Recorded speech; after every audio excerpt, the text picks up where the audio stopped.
ਤੁਹਾਡਾ ਵੀਰ ਡਾਕਟਰ ਹਰੀਸ਼ ਮਲਹੋਤਰਾ ਅੱਜ ਫਿਰ ਤੁਹਾਡੇ ਲਈ ਹਫ਼ਤਾਵਾਰੀ ਪ੍ਰੋਗਰਾਮ ਸੋਚ ਦਾ ਸਫ਼ਰ ਲੈ ਕੇ ਹਾਜ਼ਰ ਹਾਂ। ਜਿਸ ਤਰ੍ਹਾਂ ਤੁਹਾਨੂੰ ਪਤਾ ਹੈ ਕਿ ਇਸ ਪ੍ਰੋਗਰਾਮ ਦੇ ਵਿੱਚ ਮੈਂ ਪਹਿਲਾਂ ਆਪਣੀ ਕਿਤਾਬ ਵਿੱਚੋਂ ਇੱਕ ਲੇਖ ਪੜ੍ਹਦਾ ਅਤੇ ਫਿਰ ਉਸ ਤੋਂ ਬਾਅਦ ਉਹਨਾਂ ਨੁਕਤਿਆਂ ਬਾਰੇ ਸੰਵਾਦ ਰਚਾਉਣ ਦੀ ਕੋਸ਼ਿਸ਼ ਕਰਦਾ ਜੋ ਮੈਂ ਉਸ ਲੇਖ ਵਿੱਚ ਉਠਾਏ ਹੁੰਦੇ ਆ ਅਤੇ ਜਾਂ ਕੁਛ ਨੁਕਤੇ ਜਿਹੜੇ ਹੈ ਨਹੀਂ ਉਠਾਏ ਹੁੰਦੇ। ਅੱਜ ਇਸ ਪ੍ਰੋਗਰਾਮ ਦੇ ਆਖਰੀ ਕਾਂਡ ਦੇ ਵਿੱਚ ਮੈਂ ਇਨਕੇ ਇੱਕ ਇਹੋ ਜਿਹਾ ਸਬਜੈਕਟ ਲੈ ਕੇ ਆਇਆ ਜਿਹੜਾ ਤੁਹਾਡੇ ਨਾਲ ਮੇਰੇ ਨਾਲ ਆਪਣੇ ਸਾਰਿਆਂ ਨਾਲ ਹੀ ਸੰਬੰਧਿਤ ਹੈਗਾ। ਸਬਜੈਕਟ ਬਾਰੇ ਜਾਣ ਤੋਂ ਪਹਿਲਾਂ ਇਨਕੇ ਮੈਂ ਤੁਹਾਨੂੰ ਇੱਕ ਅਪੀਲ ਵੀ ਕਰ ਦੇਵਾਂ ਕਿ ਸਾਡੇ ਕਾਂਚੀ ਟੈਲੀਵਿਜ਼ਨ ਨੂੰ ਆਰਥਿਕ ਸਹਾਇਤਾ ਦੀ ਬਹੁਤ ਜ਼ਰੂਰਤ ਹੈ। ਇਸ ਕਰਕੇ ਤੁਹਾਡਾ ਜਿਹੜਾ ਯੋਗਦਾਨ ਹੈ ਉਹ ਸਾਡੇ ਪ੍ਰੋਗਰਾਮਾਂ ਨੂੰ, ਸਾਡੇ ਕਾਂਚੀ ਟੈਲੀਵਿਜ਼ਨ ਨੂੰ ਚੱਲਦਾ ਰੱਖ ਸਕਦਾ। ਅਤੇ ਮੇਰੇ ਵੱਲੋਂ ਤੁਹਾਨੂੰ ਗੁਜ਼ਾਰਿਸ਼ ਹੈ, ਤੁਹਾਨੂੰ ਬੇਨਤੀ ਹੈ, ਤੁਹਾਨੂੰ ਅਪੀਲ ਹੈ ਕਿ ਤੁਸੀਂ ਸਾਡੇ ਟੈਲੀਵਿਜ਼ਨ ਦੀ ਜ਼ਰੂਰ ਮਦਦ ਕਰੋ ਤਾਂ ਕਿ ਇਹ ਟੈਲੀਵਿਜ਼ਨ ਚੱਲਦਾ ਰਹੇ। ਜਿਹੜੇ ਕਮਿਊਨਿਟੀ ਟੈਲੀਵਿਜ਼ਨ ਹੈ ਉਹ ਤੁਹਾਡੀ ਮਦਦ ਨਾਲ ਹੀ ਚੱਲਦੇ ਹੈ ਕਿਉਂਕਿ ਇਹਨਾਂ ਨੂੰ ਕਿਸੇ ਹੋਰ ਪਾਸਿਓਂ ਗਰਾਂਟਾਂ ਨਹੀਂ ਮਿਲਦੀਆਂ ਅਤੇ ਜਿਹੜੀਆਂ ਥੋੜ੍ਹੀਆਂ ਬਹੁਤ ਐਡਵਰਟਾਈਜ਼ਮੈਂਟ ਮਿਲਦੀਆਂ ਹੈਗੀਆਂ ਉਹਨਾਂ ਤੋਂ ਵੀ ਇੰਨੇ ਪੈਸੇ ਨਹੀਂ ਆਉਂਦੇ ਜਿਹਦੇ ਨਾਲ ਜਿਹੜਾ ਹੈਗਾ ਇਹ ਟੈਲੀਵਿਜ਼ਨ ਦਾ ਅਸੀਂ ਖਰਚਾ ਦੇ ਸਕੀਏ। ਜਿਹੜੇ ਵੀਰ ਬਿਜ਼ਨਸ ਵਿੱਚ ਹੈ ਉਹਨਾਂ ਨੂੰ ਬਿਜ਼ਨਸ ਦੀ ਐਡਵਰਟਾਈਜ਼ਮੈਂਟ ਵੀ ਇੱਥੇ ਸਾਡੀ ਕਰਾਉਣੀ ਚਾਹੀਦੀ ਹੈ। ਅਤੇ ਜਿਹੜੇ ਨੰਬਰ ਹੈਗੇ ਤੁਹਾਨੂੰ ਪਤਾ ਹੈ, ਸਾਡਾ ਟੈਲੀਫੋਨ ਨੰਬਰ 0300 770 2246 ਹੈ। ਉਸ 'ਤੇ ਤੁਸੀਂ ਸੰਪਰਕ ਕਰਕੇ ਮੇਰੇ ਨਾਲ ਵੀ ਸੰਪਰਕ ਕਰ ਸਕਦੇ ਹਾਂ ਇਸ ਪ੍ਰੋਗਰਾਮ ਲਈ। ਇਸ ਪ੍ਰੋਗਰਾਮ ਵਿੱਚ ਜਿਹੜੇ ਆਪਾਂ ਸੰਵਾਦ ਰਚਾਉਣਾ ਅਤੇ ਜੇ ਤੁਸੀਂ ਆਪਣੀ ਐਡਵਰਟਾਈਜ਼ਮੈਂਟ 'ਤੇ ਜਾਂ ਜਿਹੜੀ ਤੁਸੀਂ ਆਪਣੀ ਕੋਈ ਮਦਦ ਕਰਨੀ ਚਾਹੁੰਦੇ ਆ ਉਹ ਵੀ ਤੁਸੀਂ ਇਸ ਟੈਲੀਫੋਨ ਦੇ ਰਾਹੀਂ ਸਾਡੇ ਨਾਲ ਸੰਪਰਕ ਕਰ ਸਕਦੇ ਹੋ ਕਿਉਂਕਿ ਇਹ ਬਹੁਤ ਜ਼ਰੂਰੀ ਹੈ। ਜਿਹੜੇ ਇਹ ਪ੍ਰੋਗਰਾਮ ਆ ਇਹਨਾਂ ਨੂੰ ਵੱਧ ਤੋਂ ਵੱਧ ਵਧੀਆ ਤੋਂ ਵਧੀਆ ਤਾਂ ਹੀ ਬਣਾਇਆ ਜਾ ਸਕਦਾ ਜੇ ਇਹ ਪ੍ਰੋਗਰਾਮ ਅਤੇ ਇਹ ਜੇ ਟੈਲੀਵਿਜ਼ਨ ਹੈ ਜੇ ਚੱਲਦਾ ਰਹੇ। ਅਤੇ ਇਸ ਕਰਕੇ ਮੈਂ ਤੁਹਾਨੂੰ ਇੱਕ ਵਾਰ ਫਿਰ ਬੇਨਤੀ ਕਰਦਾ ਜੇ ਤੁਸੀਂ ਡਾਇਰੈਕਟ ਡੈਬਿਟ ਲਵਾ ਸਕੋ ਉਹ ਸਾਡੇ ਲਈ ਹੋਰ ਵੀ ਜ਼ਿਆਦਾ ਲਾਹੇਵੰਦ ਹੈ। ਅਤੇ ਅੱਜ ਯਾਨੀ ਕਿ ਜਿਹੜਾ ਸਬਜੈਕਟ ਮੈਂ ਲੈ ਕੇ ਆਇਆ ਇਸ ਸਬਜੈਕਟ ਨਾਲ ਕਨੈਕਟਡ ਸ਼ਬਦ ਜਿਹੜਾ ਹੈਗਾ ਕਨੈਕਟਡ ਐਸੇ ਹੈਗਾ ਉਹ ਨੈਕਸਟ ਹਫ਼ਤੇ ਵੀ ਅਗਲੇ ਹਫ਼ਤੇ ਵੀ ਜਿਹੜਾ ਹੈਗਾ ਆਪਾਂ ਸ਼ੁਰੂ ਕਰਾਂਗੇ, ਉਹਦੇ ਸਲਿਊਸ਼ਨ ਲੱਭਾਂਗੇ। ਪਰ ਅੱਜ ਜਿਹੜਾ ਮੈਂ ਲੈ ਕੇ ਆਇਆ ਹੈਗਾ ਉਹ ਹੈਗਾ ਚਿੰਤਾ ਜਿਹੜੀ ਹੈਗੀ ਆ ਇਹਨੂੰ ਚਿਖਾ ਸਮਾਨ ਕਿਹਾ ਗਿਆ। ਚਿੰਤਾ ਚਿਖਾ ਸਮਾਨ ਹੈ ਅਤੇ ਸਾਡੇ ਯਾਨੀ ਕਿ ਬਹੁਤ ਸਾਰੇ ਜਿਹੜੇ ਡਰ ਸਾਡੀ ਯਾਨੀ ਕਿ ਇਨਸਿਕਿਉਰਿਟੀਜ਼ ਅਤੇ ਹੋਰ ਬਹੁਤ ਕੁਛ ਜਿਹੜਾ ਹੈਗਾ ਇਹਦੇ ਨਾਲ ਜੁੜਿਆ ਹੁੰਦਾ। ਬਹੁਤ ਸਾਰੇ ਫੋਬੀਆਜ਼ ਸਾਡੇ ਜੁੜੇ ਹੁੰਦੇ ਹੈ ਅਤੇ ਉਹਨਾਂ ਬਾਰੇ ਆਪਾਂ ਅੱਜ ਗੱਲ ਕਰਾਂਗੇ। ਤੁਸੀਂ ਟੈਲੀਫੋਨ ਜਿਹੜਾ ਹੁਣ ਤੋਂ ਹੀ ਸ਼ੁਰੂ ਯਾਨੀ ਕਿ ਕਰ ਸਕਦੇ ਹੈਗੇ ਤਾਂ ਕਿ ਤੁਹਾਡਾ ਲਾਈਨ ਅਪ ਨੰਬਰ ਯਾਨੀ ਕਿ ਹੋ ਸਕੇ ਅਤੇ ਤੁਹਾਨੂੰ ਇਹਦੇ ਵਿੱਚ ਸ਼ਮੂਲੀਅਤ ਦੇ ਲਈ ਟਾਈਮ ਮਿਲ ਸਕੇ। 0300 770 2246 ਸਾਡਾ ਨੰਬਰ ਹੈ ਬਰਤਾਨੀਆ ਵਿੱਚ। ਜੇ ਤੁਸੀਂ ਬਰਤਾਨੀਆ ਤੋਂ ਬਾਅਦ ਟੈਲੀਫੋਨ ਕਰ ਰਹੇ ਹੋ ਤਾਂ ਫਿਰ ਤੁਹਾਨੂੰ 0044 300 770 2246 ਨੰਬਰ ਜਿਹੜਾ ਹੈ ਘੁਮਾਉਣਾ ਪਊਗਾ। ਅਤੇ ਮੈਨੂੰ ਉਮੀਦ ਹੈ ਕਿ ਤੁਸੀਂ ਆਪਣਾ ਕ੍ਰਿਸਮਸ ਜਿਹੜੀ ਹੈਗੀ ਆ ਉਹ ਵੀ ਬੜੀ ਠੀਕ ਠਾਕ ਮਨਾਈ ਹੋਊਗੀ, ਸਾਰਾ ਘਰ ਪਰਿਵਾਰ ਠੀਕ ਹੋਊਗਾ, ਸੁੱਖ ਸ਼ਾਂਤੀ ਹੋਊਗੀ। ਅਤੇ ਅਗਲੇ ਸਾਲ ਦੀਆਂ ਮੈਂ ਹੁਣ ਤੋਂ ਹੀ ਤੁਹਾਨੂੰ ਵਧਾਈਆਂ ਦੇ ਦੇਵਾਂ ਕਿਉਂਕਿ ਮੇਰਾ ਪ੍ਰੋਗਰਾਮ ਅਗਲੇ ਸਾਲ ਦੇ ਸ਼ੁਰੂ ਵਿੱਚ ਹੈ ਵੀ ਜਿਹੜਾ ਅਗਲਾ ਸਾਲ ਹੈਗਾ ਉਹ ਤੁਹਾਡੇ ਲਈ ਬਹੁਤ ਸਾਰੀਆਂ ਖੁਸ਼ੀਆਂ ਅਤੇ ਖੇੜਿਆਂ ਨੂੰ ਭਰਪੂਰ ਯਾਨੀ ਕਿ ਲੈ ਕੇ ਆਵੇ ਤੁਹਾਡੇ ਲਈ ਅਤੇ ਘਰ ਵਿੱਚ ਸੁੱਖ ਸ਼ਾਂਤੀ ਰਹੇ।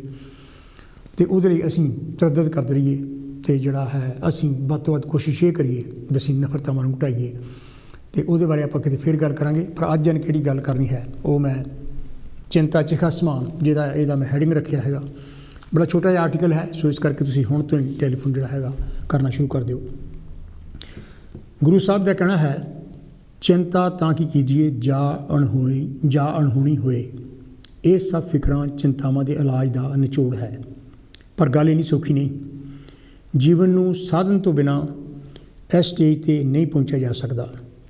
ਕਈ ਤਰ੍ਹਾਂ ਦੇ ਫਿਕਰ ਡਰ ਸਾਡੀ ਸ਼ਖਸੀਅਤ ਨੂੰ ਬਦਲ ਕੇ ਰੱਖ ਦਿੰਦੇ ਹਨ ਅਤੇ ਅਸੀਂ ਕਈ ਅਲਾਮਤਾਂ ਲਵਾ ਬੈਠਦੇ ਹਾਂ ਜੋ ਸਾਰੀ ਉਮਰ ਸਾਡਾ ਪਿੱਛਾ ਨਹੀਂ ਛੱਡਦੀਆਂ ਭਾਵੇਂ ਉਹਨਾਂ ਕਾਰਨਾਂ ਕਰਕੇ ਸਾਨੂੰ ਕਈ ਵਾਰ ਨਮੋਸ਼ੀ ਵੀ ਸਹਾਰਨੀ ਪਵੇ। ਇਹਨਾਂ ਅਲਾਮਤਾਂ ਦੀਆਂ ਜੜ੍ਹਾਂ ਵਿੱਚ ਜਾਣ 'ਤੇ ਅਸੀਂ ਦੇਖਦੇ ਹਾਂ ਕਿ ਕਈ ਡਰ ਸਾਨੂੰ ਛੋਟੇ ਹੁੰਦਿਆਂ ਹੀ ਚੰਬੜ ਜਾਂਦੇ ਹਨ।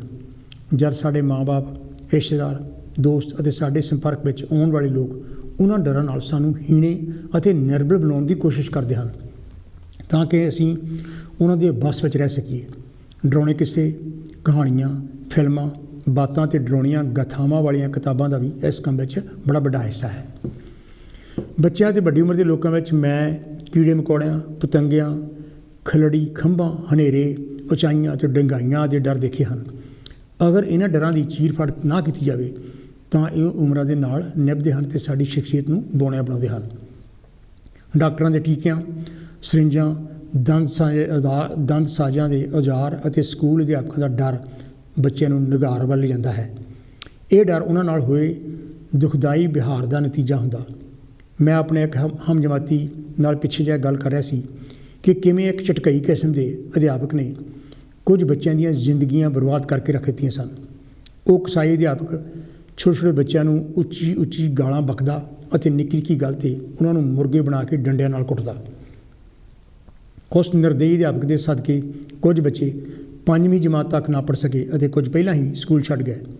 ਇੱਕ ਬੱਚੇ ਦੇ ਪਿਓ ਨਾਲ ਜਾਤੀ ਕਿੜ ਕਰਕੇ ਇਸ ਜ਼ਾਲਮ ਅਧਿਆਪਕ ਨੇ ਉਸ ਮਾਸੂਮ ਜਿੰਦ ਨਾਲ ਇੰਨਾ ਜ਼ਿਆਦਾ ਦੁਰਵਿਵਹਾਰ ਕੀਤਾ ਕਿ ਸਾਰੀ ਉਮਰ ਆਪਣਾ ਪੰਜਾਬੀ ਵਿੱਚ ਨਾਮ ਵੀ ਲਿਖਣਾ ਨਾ ਸਿੱਖ ਸਕਿਆ। ਇੱਕ ਹੋਰ ਹਮਜਮਾਤੀ ਜੋ ਇਸ ਬੁੱਚੜ ਅਧਿਆਪਕ ਦਾ ਸ਼ਿਕਾਰ ਹੋਇਆ ਸੀ, ਮੈਨੂੰ ਗੱਲਾਂ ਕਰਨ ਵੇਲੇ ਕਹਿੰਦਾ, ਭਾਵੇਂ ਉਹ ਕੁੱਤਾ ਮਾਸਟਰ ਕੁੱਤੇ ਦੀ ਮੌਤ ਮੰਜੇ 'ਤੇ ਰੀਂਗ ਰੀਂਗ ਮਰਿਆ ਹੈ, ਮੈਂ ਉਹਨੂੰ ਉਹਦੇ ਮਰਨ 'ਤੇ ਵੀ ਅੱਜ ਤੱਕ ਨਫ਼ਰਤ ਕਰਦਾ ਹਾਂ। ਉਹਦੀ ਕੁੱਟ ਦੇ ਡਰ ਕਰਕੇ ਮੈਂ ਕਈ ਵਾਰ ਬਿਮਾਰ ਹੋਣ ਦਾ ਬਹਾਨਾ ਬਣਾ ਕੇ ਸਕੂਲ ਨਹੀਂ ਸੀ ਜਾਂਦਾ ਹੁੰਦਾ ਅਤੇ ਜਦ ਵੀ ਸਕੂਲ ਜਾਂਦਾ ਸੀ ਕਮੀਜ਼ ਹੇਠ 2 ਸਵੈਟਰ ਪਾ ਕੇ ਜਾਂਦਾ ਸੀ ਤਾਂ ਕਿ ਕੁੱਟ ਪੈਣ 'ਤੇ ਪਿੱਠ ਉੱਪਰ ਘੱਟ ਸੱਟ ਲੱਗੇ। ਪਿੰਡ ਦਾ ਹੀ ਅਧਿਆਪਕ ਹੋਣ ਕਰਕੇ ਅਸੀਂ ਉਹਦੇ ਪਰਛਾਵੇਂ ਤੋਂ ਵੀ ਤ੍ਰਭਕਦੇ ਸਾਂ। ਵੈਸੇ ਉਹ ਆਪਣੇ ਆਪ ਨੂੰ ਬੜਾ ਧਾਰਮਿਕ ਹੁੰਦਾ ਸੀ ਅਤੇ ਗੁਰਦੁਆਰੇ ਦੀ ਸਟੇਜ ਸੰਭਾਲਦਾ ਅਤੇ ਆਪਣੇ ਆਪ ਨੂੰ ਦਾਸਨ ਕਾ ਦਾਸ ਕਹਿੰਦਾ ਸੀ। ਬਰਤਾਨੀਆ ਵਿੱਚ ਭਾਵੇਂ ਸਰੀਰਕ ਸ਼ੋਸ਼ਣ ਘੱਟ ਹੁੰਦਾ ਹੈ, ਪਰ ਮਾਨਸਿਕ ਸ਼ੋਸ਼ਣ ਦਾ ਇੱਥੇ ਵੀ ਘਾਟਾ ਨਹੀਂ। ਕਾਲੇ ਅਤੇ ਭੂਰੇ ਰੰਗ ਦੇ ਬੱਚਿਆਂ ਨੂੰ ਕਈ ਤਰ੍ਹਾਂ ਦਾ ਨਸਲੀ ਵਿਤਕਰਾ ਸਹਾਰਨਾ ਪੈਂਦਾ ਹੈ ਅਤੇ ਕਿਸੇ ਅਧਿਆਪਕ ਦੁਆਰਾ ਇਹ ਕੀਤਾ ਨਿਖਿੱਧ ਵਿਵਹਾਰ ਬਹੁਤੀ ਵਾਰ ਸਿੱਧ ਕਰਨਾ ਮੁਸ਼ਕਿਲ ਵੀ ਹੋ ਜਾਂਦਾ ਹੈ। ਬਾਵਜੂਦ ਇਸ ਦੇ ਭਾਰਤੀ, ਹਿੰਦੂ, ਸਿੱਖ ਅਤੇ ਚੀਨੀ ਬੱਚੇ ਪੜ੍ਹਾਈ ਵਿੱਚ ਬੜਕਾਂ ਮਾਰਦੇ ਫਿਰਦੇ ਹਨ ਅਤੇ ਅੰਗਰੇਜ਼ ਬੱਚਿਆਂ ਨੂੰ ਕਈ ਵਰ੍ਹਿਆਂ ਤੋਂ ਪਛਾੜਦੇ ਆ ਰਹੇ ਹਨ। ਅਸੀਂ ਕਈ ਸਮਾਜਿਕ ਡਰਾਂ, ਜਿਨ੍ਹਾਂ ਨੂੰ ਅੰਗਰੇਜ਼ੀ ਵਿੱਚ ਸੋਸ਼ਲ ਫੋਬੀਆ ਕਿਹਾ ਜਾਂਦਾ ਹੈ, ਤੋਂ ਵੀ ਨਿਪੀੜੇ ਹੋਏ ਹਾਂ, ਜਿਨ੍ਹਾਂ ਕਰਕੇ ਸਾਡੀ ਸਰੀਰਕ ਅਤੇ ਮਾਨਸਿਕ ਸਿਹਤ ਦਾ ਸੰਤੁਲਨ ਵਿਗੜ ਜਾਂਦਾ ਹੈ। ਅਗਰ ਕਿਸੇ ਬੱਚੇ ਜਾਂ ਬਾਲਗ ਨੂੰ ਕੋਈ ਸਰੀਰਕ ਅਤੇ ਮਾਨਸਿਕ ਬਿਮਾਰੀ ਹੋਵੇ, ਉਹਦੀ ਸਮਝ ਤਾਂ ਸਾਨੂੰ ਲੱਗਦੀ ਹੈ, ਪਰ ਜਿਹੜੇ ਡਰ ਸਾਡੇ 'ਤੇ ਥੋਪ ਦਿੱਤੇ ਜਾਂਦੇ ਹਨ ਤਾਂ ਕਿ ਸਾਨੂੰ ਵਸਵਿਤ ਕੀਤਾ ਜਾ ਸਕੇ, ਉਹਨਾਂ ਤੋਂ ਕਈ ਵਾਰ ਛੁਟਕਾਰਾ ਪਾਉਣਾ ਮੁਸ਼ਕਿਲ ਹੋ ਜਾਂਦਾ ਹੈ। ਉਹਨਾਂ ਲੋਕਾਂ ਲਈ ਇਹ ਗੱਲ ਹੋਰ ਵੀ ਗੁੰਝਲਦਾਰ ਹੋ ਨਿਬੜਦੀ ਹੈ ਜਿਨ੍ਹਾਂ ਦੀ ਸੋਚਣੀ ਤਰਕ ਤੋਂ ਖਿਸਕੀ ਹੋਵੇ ਅਤੇ ਉਹ ਬਾਬੇ ਦੀ ਫੁੱਲ ਕਿਰਪਾ 'ਤੇ ਹੀ ਡੋਰੀ ਰੱਖੀ ਛੱਡਦੇ ਹੋਣ। ਅਸੀਂ ਜਦ ਪਰਿਵਾਰ ਵਿੱਚੋਂ ਉੱਠ ਕੇ ਇਕੱਲਾ ਰਹਿਣਾ ਸ਼ੁਰੂ ਕਰ ਦਿੰਦੇ ਹਾਂ ਤਾਂ ਇਹ ਸੁਖਾਵੀਂ ਹਾਲਤ ਨਹੀਂ ਰਹਿੰਦੀ ਅਤੇ ਕਈ ਲੋਕਾਂ ਵਿੱਚ ਕਈ ਤਰ੍ਹਾਂ ਦੇ ਵਿਗਾੜ ਪੈਦਾ ਕਰ ਸਕਦੀ ਹੈ। ਇਹ ਗੱਲ ਉਹਨਾਂ ਬੱਚਿਆਂ ਅਤੇ ਬਾਲਗਾਂ ਉੱਪਰ ਵੀ ਲਾਗੂ ਹੁੰਦੀ ਹੈ ਜਿਨ੍ਹਾਂ ਨੂੰ ਪੜ੍ਹਨ ਵਾਸਤੇ ਘਰੋਂ ਦੂਰ ਹੋਸਟਲਾਂ ਵਿੱਚ ਭੇਜ ਦਿੱਤਾ ਜਾਂਦਾ ਹੈ। ਜ਼ਿੰਦਗੀ ਦੀਆਂ ਰੋਜ਼ਮਰਾ ਦੀਆਂ ਸਮੱਸਿਆਵਾਂ ਨਾਲ ਜੂਝਣ ਦਾ ਬਲ ਅਜੇ ਆਇਆ ਨਹੀਂ ਹੁੰਦਾ ਅਤੇ ਚਾਰੇ ਪਾਸਿਆਂ ਤੋਂ ਨਿਰਬਲਤਾ ਆ ਘੇਰਦੀ ਹੈ। ਉਦਾਸੀ, ਇਕੱਲਾਪਨ ਅਤੇ ਬੇਸਹਾਰਾਪਨ ਰਲ ਕੇ ਗੰਭੀਰ ਮਾਨਸਿਕ ਰੋਗ ਲਾ ਸਕਦੇ ਹਨ। ਮੈਨੂੰ ਯਾਦ ਹੈ ਜਦ ਮੈਂ DAV ਕਾਲਜ ਜਲੰਧਰ ਪੜ੍ਹਨ ਲੱਗਾ ਤਾਂ ਜਲੰਧਰ ਰੇਲਵੇ ਸਟੇਸ਼ਨ ਦੇ ਕੋਲ ਵਿਜੇ ਹੋਸਟਲ ਵਿੱਚ ਪਿੰਡ ਦੇ ਮੁੰਡਿਆਂ ਨਾਲ ਰਹਿਣ ਦਾ ਪਹਿਲਾ ਮੌਕਾ ਸੀ।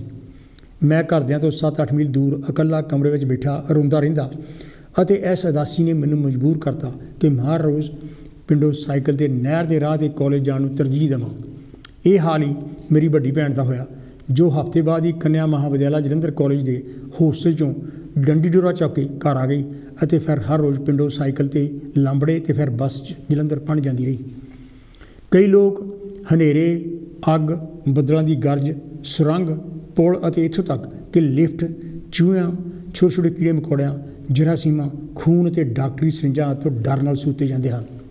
ਕਈ ਲੋਕ ਭਾਸ਼ਣ ਦੇਣ, ਆਮ ਲੋਕਾਂ 'ਚ ਖਾਣ ਪੀਣ, ਟੈਲੀਫੋਨ ਕਰਨ, ਕਿਸੇ ਨਾਲ ਅੱਖਾਂ 'ਚ ਅੱਖਾਂ ਪਾ ਕੇ ਗੱਲ ਕਰਨ, ਆਪਣੇ ਵਿਚਾਰ ਜ਼ਾਹਰ ਕਰਨ, ਅਫਸਰ ਦੇ ਸਾਹਮਣੇ ਗੱਲ ਕਰਨ ਅਤੇ ਕਿਸੇ ਨਾਲ ਵਾਕਫੀ ਕਰਾਉਣ ਤੋਂ ਵੀ ਡਰਦੇ ਹਨ। ਇਹ ਗੰਭੀਰ ਕਿਸਮ ਦੇ ਡਰ ਕਈਆਂ ਨੂੰ ਅਫੀਮਚੀ, ਸ਼ਰਾਬੀ ਅਤੇ ਹੋਰ ਐਬਾਂ ਵੱਲ ਵਧਾਉਂਦੇ ਹਨ ਅਤੇ ਉਹ ਆਪਣੇ ਡਰਾਂ ਨੂੰ ਦੂਰ ਕਰਨ ਲਈ ਇਹਨਾਂ ਗੱਲਾਂ ਦਾ ਫਿਰ ਸਹਾਰਾ ਲੈਂਦੇ ਹਨ। ਇਹ ਐਬ ਵਿਸਾਖੀਆਂ ਇਹਨਾਂ ਲੋਕਾਂ ਨੂੰ ਘੋਰ ਉਦਾਸੀ ਵਿੱਚ ਲਿਜਾ ਕੇ ਪੱਕੇ ਮਾਨਸਿਕ ਰੋਗੀ ਬਣਾ ਦਿੰਦੀਆਂ ਹਨ। ਬਾਬਿਆਂ, ਪੀਰਾਂ ਅਤੇ ਸਾਧਾਂ ਦੇ ਡੇਰੇ ਜਾ ਢਹਿ ਚੜ੍ਹ ਕੇ ਇਹਨਾਂ ਰੋਗੀਆਂ ਦੀ ਹਾਲਤ ਹੋਰ ਵੀ ਮਾੜੀ ਹੋ ਜਾਂਦੀ ਹੈ। ਇਹ ਅਨਪੜ੍ਹ, ਥੋਥਾ, ਮੂਰਖ ਲਾਉਣਾ ਕਈ ਰੋਗੀਆਂ ਨੂੰ ਕੁੱਟ-ਕੁੱਟ ਕੇ ਮਾਰ ਦਿੰਦਾ ਹੈ ਅਤੇ ਸਾਡਾ ਅਯੱਡ ਸਮਾਜ ਖੜਾ ਤਮਾਸ਼ਾ ਦੇਖਦਾ ਰਹਿੰਦਾ ਹੈ। ਇਹਨਾਂ ਬੇਵਸ ਰੋਗੀਆਂ ਨੂੰ ਇਹਨਾਂ ਜਾਹਲ ਪੀਰਾਂ, ਤੰਤਰਕਾਂ, ਬਾਬਿਆਂ, ਪੰਡਤਾਂ ਦੇ ਸਪੁਰਦ ਕਰਨਾ ਆਪਣੇ ਪਿਆਰਿਆਂ ਨੂੰ ਭੁੱਖੇ ਸ਼ੇਰਾਂ ਮੂਹਰੇ ਸੁੱਟਣ ਦੇ ਬਰਾਬਰ ਹੈ। जिस समाज में भी इन्हां बाबियां पीरां ते अगमी पर्चियां देण वालियां दी भरमार होवेगी वो समाज उन्ना ही असभ्यक अनपढ़ जाहल अते थोथा होवेगा। भारतीय समाज वैसे भी अतर्कशील आधार ते खड़ा है ਅਤੇ ਫਿਰ ਇਹਨਾਂ ਮਨੋਵਿਗਿਆਨਕ ਬਿਮਾਰੀਆਂ ਦਾ ਵਿਗਿਆਨਕ ਵਿਸ਼ਲੇਸ਼ਣ ਕਰਨ ਦੀ ਬਜਾਏ ਜਦ ਗੱਲ ਕਰਤਾਰੀ ਸ਼ਕਤੀ ਨਾਲ ਜੋੜ ਦਿੱਤੀ ਜਾਂਦੀ ਹੈ ਤਾਂ ਰੋਗੀਆਂ ਦੇ ਬਚਾਅ ਦੀ ਰਹਿੰਦੀ ਖੁੰਦੀ ਆਸ ਵੀ ਜਾਂਦੀ ਲੱਗਦੀ ਹੈ। ਕਈ ਲੋਕ ਇਹਨਾਂ ਅਲਾਮਤਾਂ ਕਰਕੇ ਹੀ ਕਿਸੇ ਵੀ ਕਿਸਮ ਦੇ ਸੰਬੰਧ ਨਹੀਂ ਬਣਾ ਸਕਦੇ। ਉਹਨਾਂ ਦੀ ਸਾਰੀ ਉਮਰ ਇਕੱਲਿਆਂ ਹੀ ਗੁਜ਼ਰਦੀ ਹੈ। ਉਹ ਫਿਕਰਾਂ ਚਿੰਤਾਵਾਂ ਮਾਰੇ ਲੋਕ ਨਾ ਤਾਂ ਦੁਕਾਨਾਂ ਵਿੱਚ ਜਾ ਸਕਦੇ ਹਨ ਅਤੇ ਨਾ ਹੀ ਭੀੜ ਭੜੱਕਿਆਂ ਵਿੱਚ ਅਤੇ ਨਾ ਹੀ ਇਕੱਲੇ ਕੋਈ ਸਫ਼ਰ ਕਰ ਸਕਦੇ ਹਨ। ਉਹ ਆਪਣੇ ਘਰ ਜਾਂ ਕਮਰੇ ਵਿੱਚ ਕੈਦੀਆਂ ਵਰਗਾ ਜੀਵਨ ਬਤੀਤ ਕਰਦੇ ਹਨ। ਮੈਂ ਦੇਖਿਆ ਹੈ ਕਿ ਇਹ ਅਲਾਮਤਾਂ ਵਹਿਮਾਂ ਭਰਮਾਂ ਨਾਲ ਵੀ ਗੁੱਡੀ ਜੋੜ ਰੱਖਦੀਆਂ ਹਨ ਅਤੇ ਕਈ ਲੋਕ ਰੰਗਾਂ ਨੰਬਰਾਂ ਸ਼ਕਲਾਂ ਅਤੇ ਸਰੀਰਕ ਅੰਗਾਂ ਦੇ ਵੱਖਰੇ ਵੱਖਰੇ ਸਾਜ਼ ਨਾਲ ਇਹਨਾਂ ਨੂੰ ਜੋੜ ਕੇ ਆਪਣੀਆਂ ਜ਼ਿੰਦਗੀਆਂ ਨੂੰ ਉਜਾੜ ਜਾਂ ਉਜੜੇ ਰਾਹਾਂ 'ਤੇ ਪਾ ਲੈਂਦੇ ਹਨ। ਕਈ ਲੋਕ ਬੈਠੇ ਬੈਠੇ ਆਪਣੇ ਹੱਥਾਂ ਦੇ ਨਹੁੰ ਹੀ ਖਾਈ ਜਾਣਗੇ। ਕਈ ਆਪਣੀਆਂ ਅੱਖਾਂ ਨੂੰ ਬਾਰ-ਬਾਰ ਝਪਕਣਗੇ, ਜੀਭ ਨੂੰ ਸੱਪ ਵਾਂਗ ਬਾਰ-ਬਾਰ ਬਾਹਰ ਕੱਢਣਗੇ, ਗਰਦਨ ਨੂੰ ਮਰੋੜਾ ਦੇਣਗੇ, ਲਾਈ ਟਾਈ ਨੂੰ ਫੜ ਕੇ ਸਿੱਧਾ ਕਰਨਗੇ ਜਾਂ ਟਾਈ ਦੀ ਗੰਢ ਨੂੰ ਹੱਥ ਲਾਈ ਜਾਣਗੇ ਜਾਂ ਆਪਣੀ ਠੋਡੀ 'ਤੇ ਵਾਲਾਂ ਨੂੰ ਛੇੜੀ ਜਾਣਗੇ। ਮੈਂ ਆਪਣੇ ਪਿੰਡ ਦੇ ਇੱਕ ਆਦਮੀ ਨੂੰ ਬਾਰ-ਬਾਰ ਹੱਥ ਧੋਂਦੇ ਛੋਟੇ ਹੁੰਦਿਆਂ ਕਈ ਵਾਰ ਦੇਖਿਆ ਸੀ। ਇੱਕ ਹੋਰ ਨੂੰ ਸਾਈਕਲ ਚਮਕਾ ਕੇ ਰੱਖਣ ਦੀ ਆਦਤ ਸੀ ਅਤੇ ਇੱਕ ਹੋਰ ਕੱਛਾ ਪਾਈ ਆਪਣੇ ਪੱਟਾਂ ਅਤੇ ਲੱਤਾਂ ਨੂੰ ਸਰੋਂ ਦੇ ਤੇਲ ਨਾਲ ਮਾਲਿਸ਼ ਕਰਕੇ ਸਦਾ ਚਮਕਾ ਕੇ ਰੱਖਦਾ। ਮੇਰੇ ਨਾਲ ਇਹ ਕੰਮ ਕਰਦਾ ਆਦਮੀ ਗੱਲ ਕਰਨ ਵੇਲੇ ਆਪਣੀਆਂ 2 ਉਂਗਲਾਂ ਨਾਲ ਆਪਣੇ ਨੱਕ ਨੂੰ ਬਾਰ-ਬਾਰ ਮਰੋੜਾ ਦਿੰਦਾ ਰਹਿੰਦਾ ਸੀ। ਇਹ ਗੱਲਾਂ ਸਾਡੀ ਸ਼ਖਸੀਅਤ ਦੀਆਂ ਊਣਤਾਈਆਂ ਦੀਆਂ ਨਿਸ਼ਾਨੀਆਂ ਹਨ। ਮੈਂ ਇੱਕ ਹੋਰ ਸੱਜਣ ਨੂੰ ਜਾਣਦਾ ਜੋ ਫੋਨ ਕਰਨ 'ਤੇ ਮੋਬਾਈਲ ਫੋਨ ਨਾਲ ਕਮਰੇ ਵਿੱਚ ਗੇੜੇ ਕੱਢੀ ਜਾਂਦਾ ਅਤੇ ਇੱਕ ਹੋਰ ਫੋਨ ਵੇਲੇ ਆਪਣੇ ਪੱਟਾਂ 'ਤੇ ਉੱਪਰੋਂ ਹੇਠਾਂ ਹੱਥ ਫੇਰੀ ਜਾਂਦਾ ਅਤੇ ਕਈ ਬੰਦੇ ਸੋਫੇ 'ਤੇ ਬੈਠੇ ਆਪਣੀਆਂ ਲੱਤਾਂ ਹਿਲਾਈ ਜਾਂਦੇ। ਇਹਨਾਂ ਕਈ ਕਿਸਮ ਦੀਆਂ ਆਦਤਾਂ ਦੀ ਬਹੁਤ ਜ਼ਿਆਦਾ ਗਿਣਤੀ ਹੈ। ਜਿੱਥੇ ਇਹ ਗੱਲਾਂ ਆਤਮ ਵਿਸ਼ਵਾਸ ਦੀ ਘਾਟ ਦਰਸਾਉਂਦੀਆਂ ਉੱਥੇ ਦੂਜੇ ਪਾਸੇ ਇਹ ਫਿਕਰ ਚਿੰਤਾ ਨਾਲ ਵੀ ਜੁੜੀਆਂ ਹੋਈਆਂ ਹਨ। ਹੈਰਾਨਗੀ ਵਾਲੀ ਗੱਲ ਇਹ ਵੀ ਹੈ ਕਿ ਅਗਰ ਅਸੀਂ ਇਹਨਾਂ ਅਲਾਮਤਾਂ ਬਾਰੇ ਉਹਨਾਂ ਨੂੰ ਜਾਣੂ ਕਰਾਈਏ ਤਾਂ ਉਹ ਆਪ ਹੈਰਾਨ ਹੋ ਜਾਂਦੇ ਹਨ ਕਿ ਉਹ ਅਣਜਾਣੇ ਜਾਂ ਜਾਣੇ ਵਿੱਚ ਇਸ ਤਰ੍ਹਾਂ ਕਰਦੇ ਹਨ। ਇਹ ਇੱਕ ਕਿਸਮ ਦੀ ਉਹਨਾਂ ਦੀ ਜੀਵਨ ਸ਼ੈਲੀ ਬਣ ਜਾਂਦੀ ਹੈ। ਮਨੋਵਿਗਿਆਨਕ ਇਹਨਾਂ ਸਾਰੀਆਂ ਅਲਾਮਤਾਂ ਦਾ ਤੋੜਾ ਇਸ ਗੱਲ 'ਤੇ ਝਾੜਦੇ ਹਨ ਕਿ ਇਹ ਅਸੁਰੱਖਿਅਤ ਹੋਣ ਦੀਆਂ ਨਿਸ਼ਾਨੀਆਂ ਹਨ। ਵੈਸੇ ਦੇਖਿਆ ਜਾਵੇ ਤਾਂ ਫਿਕਰ ਵੀ ਅਸੁਰੱਖਿਅਤ ਕਰਕੇ ਹੀ ਹੁੰਦਾ ਹੈ ਕਿ ਸਾਡੀ ਹੋਣ ਵਾਲੀ ਸੁਰੱਖਿਅਤ ਹਾਲਤ ਹੋਰ ਖੁਰ ਜਾਵੇਗੀ। ਮਨੋਵਿਗਿਆਨਕਾਂ ਦਾ ਇਹ ਵੀ ਕਹਿਣਾ ਹੈ ਕਿ ਇਹ ਕਈ ਅਲਾਮਤਾਂ ਸਾਡੇ 'ਤੇ ਚਿਰੰਜੀਵੀ ਅਸਰ ਇਸ ਕਰਕੇ ਰੱਖਦੀਆਂ ਹਨ ਕਿ ਇਹਨਾਂ ਨਾਲ ਸਾਡੇ ਜੀਵਨ ਦੀਆਂ ਕਈ ਠੋਸ ਘਟਨਾਵਾਂ ਹਕੀਕਤਾਂ ਜੁੜੀਆਂ ਹੁੰਦੀਆਂ ਹਨ। ਇਹਨਾਂ ਫਿਕਰਾਂ ਕਰਕੇ ਹੀ ਅਸੁਰੱਖਿਅਤ ਹੋਣ ਦੀ ਹਾਲਤ ਵਿੱਚ ਕਈ ਬੱਚੇ ਰਾਤ ਨੂੰ ਬਿਸਤਰੇ 'ਤੇ ਪਿਸ਼ਾਬ ਕਰਦੇ ਰਹਿੰਦੇ ਹਨ। ਕਈ ਅੰਗੂਠਾ ਜਾਂ ਉਂਗਲਾਂ ਨੂੰ ਮੂੰਹ ਵਿੱਚ ਪਾਈ ਰੱਖਦੇ ਹਨ ਅਤੇ ਟੈਡੀ ਬੀਅਰ ਜਾਂ ਕਿਸੇ ਹੋਰ ਖਿਡੌਣੇ ਤੋਂ ਬਿਨਾਂ ਸੌਂ ਨਹੀਂ ਸਕਦੇ ਅਤੇ ਸੁਖਦਾਇਕ ਚੀਜ਼ਾਂ ਨੂੰ ਆਪਣੇ ਨਾਲ ਲਈ ਫਿਰਦੇ ਹਨ। ਬਾਬਿਆਂ ਸਾਧਾਂ ਤੋਂ ਲੈ ਨਗ ਭਬੂਤੀਆਂ ਮੁੰਦਰੀਆਂ ਤਵੀਤ ਧਾਗੇ ਗਲ 'ਤੇ ਕਾਲੇ ਰੰਗ ਦਾ ਟਿੱਕਾ ਲਾਉਣਾ ਨਵੇਂ ਘਰ ਉੱਪਰ ਕਾਲੀ ਤੌੜੀ ਰੱਖਣੀ ਅਤੇ ਕਾਰ ਪਿੱਛੇ ਕਾਲੀ ਪਰਾਂਦੀ ਬੰਨ੍ਹਣੀ ਇਸੇ ਕਤਾਰ ਵਿੱਚ ਹੀ ਆਉਂਦੇ ਹਨ। ਮਨੋਵਿਗਿਆਨਕ ਇਹਨਾਂ ਅਲਾਮਤਾਂ ਦਾ ਇਲਾਜ ਇਸ ਗੱਲ ਵਿੱਚ ਦੱਸਦੇ ਹਨ ਕਿ ਇਹਨਾਂ ਰੋਗੀਆਂ ਨਾਲ ਇਹਨਾਂ ਦੀਆਂ ਸਮੱਸਿਆਵਾਂ ਬਾਰੇ ਖੁੱਲ੍ਹ ਕੇ ਗੱਲ ਕਰਨੀ ਚਾਹੀਦੀ ਹੈ। ਉਹਨਾਂ ਨਾਲ ਕਾਉਂਸਲਿੰਗ ਵੀ ਕੀਤੀ ਜਾ ਸਕਦੀ ਹੈ ਅਤੇ ਉਹਨਾਂ ਨੂੰ ਸ਼ਾਂਤ ਰਹਿਣ ਵਾਲੀਆਂ ਕਸਰਤਾਂ ਵੀ ਕਰਾਈਆਂ ਜਾ ਸਕਦੀਆਂ ਹਨ। ਇਹ ਚਿੰਤਾਵਾਂ ਚਿਖਾ ਸਮਾਨ ਤਾਂ ਹੀ ਬਣਦੀਆਂ ਹਨ ਅਗਰ ਅਸੀਂ ਇਹਨਾਂ 'ਤੇ ਵੇਲੇ ਸਿਰ ਕਾਬੂ ਨਾ ਪਾਈਏ ਅਤੇ ਉਹਨਾਂ ਬਾਰੇ ਤਰਕ ਨਾਲ ਨਾ ਸੋਚੀਏ। ਚਿੰਤਾ ਬਾਰੇ ਡੇਲ ਕਾਰਨੇਜੀ ਦਾ ਕਹਿਣਾ ਹੈ ਕਿ ਚਿੰਤਾ ਵੇਲੇ ਅਸੀਂ ਬੂਰੇ ਨੂੰ ਆਰੀ ਨਾਲ ਕੱਟਣ ਦੀ ਕੋਸ਼ਿਸ਼ ਕਰਦੇ ਹਾਂ ਅਤੇ ਇਹ ਆਪਾਂ ਸਭ ਨੂੰ ਪਤਾ ਕਿ ਬੂਰਾ ਆਰੀ ਨਾਲ ਨਹੀਂ ਕੱਟਿਆ ਜਾ ਸਕਦਾ। ਇਹ ਤਾਂ ਸੀ ਜੀ ਮੇਰਾ ਇਹ ਛੋਟਾ ਜਿਹਾ ਲੇਖ ਜਿਹੜਾ ਮੈਂ ਤੁਹਾਡੇ ਨਾਲ ਸਾਂਝਾ ਕੀਤਾ ਅਤੇ ਹੁਣ ਮੈਂ ਤੁਹਾਡੇ ਟੈਲੀਫੋਨ ਕਾਲਸ ਦੀ ਵੇਟ ਕਰ ਰਿਹਾ ਤਾਂ ਕਿ ਆਪਾਂ ਇਹਦੇ ਬਾਰੇ ਸਮਝਾ ਸਕੀਏ। ਹੈਲੋ ਜੀ, ਕੌਣ 'ਤੇ ਜੀ, ਕਿੱਥੋਂ ਬੋਲਦੇ ਜੀ? ਹੈਲੋ ਜੀ, ਕੌਣ 'ਤੇ ਜੀ, ਕਿੱਥੋਂ ਬੋਲਦੇ ਆ ਜੀ? ਹਾਂਜੀ ਡਾਕਟਰ ਸਾਹਿਬ, ਮੈਂ ਜਗਦੀਸ਼ ਸਿੰਘ ਬੋਲਦਾ ਜੀ। ਜਗਦੀਸ਼ ਸਿੰਘ ਜੀ, ਕੀ ਹਾਲ ਹੈ ਤੁਹਾਡੇ ਗਲਾਸਗੋ ਦਾ ਅਤੇ ਤੁਸੀਂ ਕੀ ਕਹਿਣਾ ਚਾਹੋਗੇ? ਸਾਡੇ ਗਲਾਸਗੋ ਦਾ ਵਧੀਆ, ਅੱਜ ਥੋੜ੍ਹੀ ਜਿਹੀ ਧੁੱਪ ਵੀ ਨਿਕਲੇ ਸੀਗੀ। Very good. ਹਾਂਜੀ, ਤੁਸੀਂ ਗਲਾਸਗੋ ਦਾ ਹਾਲ ਜ਼ਰੂਰ ਪੁੱਛਦੇ ਹੋ, ਇਹ ਮੈਨੂੰ ਬੜਾ ਚੰਗਾ ਲੱਗਦਾ। ਆਮ ਤੌਰ 'ਤੇ ਇੰਗਲੈਂਡ ਦੇ ਲੋਕ ਭੁੱਲ ਵੀ ਜਾਂਦੇ ਵੀ ਸਕਾਟਲੈਂਡ ਵੀ ਕੋਈ ਚੀਜ਼ ਹੁੰਦੀ ਹੈ। ਦੇਖੋ ਜਗਦੀਸ਼ ਜੀ, ਜਿੱਥੇ ਮਿੱਤਰ ਪਿਆਰੇ ਰਹਿੰਦੇ ਹੁਣ ਉਹਨਾਂ ਦਾ ਹਾਲ ਚਾਲ ਤਾਂ ਪੁੱਛਣਾ ਜ਼ਰੂਰੀ ਬਣਦਾ। ਬਿਲਕੁਲ ਜੀ, ਬਿਲਕੁਲ, ਹਾਲ ਮਰੀਜ਼ਾਂ ਦਾ ਕਹਿਣਾ। ਹਾਂ ਅੱਛਾ, ਕੀ ਕਹੋਗੇ ਅੱਜ ਦਾ ਇਹ ਕਿਹੜਾ ਸਬਜੈਕਟ ਹੈ ਜਿਹੜਾ ਤੁਸੀਂ ਇਹ ਵਿਸਤਾਰ ਨਾਲ ਕਾਫੀ ਕੁਝ ਦੱਸ ਦਿੱਤਾ? ਹਾਂ, ਤੇ ਉਹਦੇ ਵਿੱਚ ਇੱਕ ਅੱਧੇ ਰੰਗ ਭਰਨ ਦੀ ਕੋਸ਼ਿਸ਼ ਮੈਂ ਕਰੂੰਗਾ। ਹਾਂ, ਜਿਹੜਾ ਆਪਾਂ ਕਦੇ ਸੋਚਿਆ ਨਹੀਂ ਵੀ ਉਹ ਮੈਂ ਆਖਰ ਤੇ ਦੱਸਦਾ ਵੀ ਉਹ ਰੰਗ ਕਿੱਦਾਂ ਭਰਨੇ ਆ ਮੈਂ। ਹਾਂਜੀ, ਜਿਵੇਂ ਤੁਸੀਂ ਕਿਹਾ ਵੀ ਜਿਹੜੇ ਡਰ ਹੈ ਨਾ, ਭੈ, ਕਹਿ ਸਕਦੇ ਹੋ।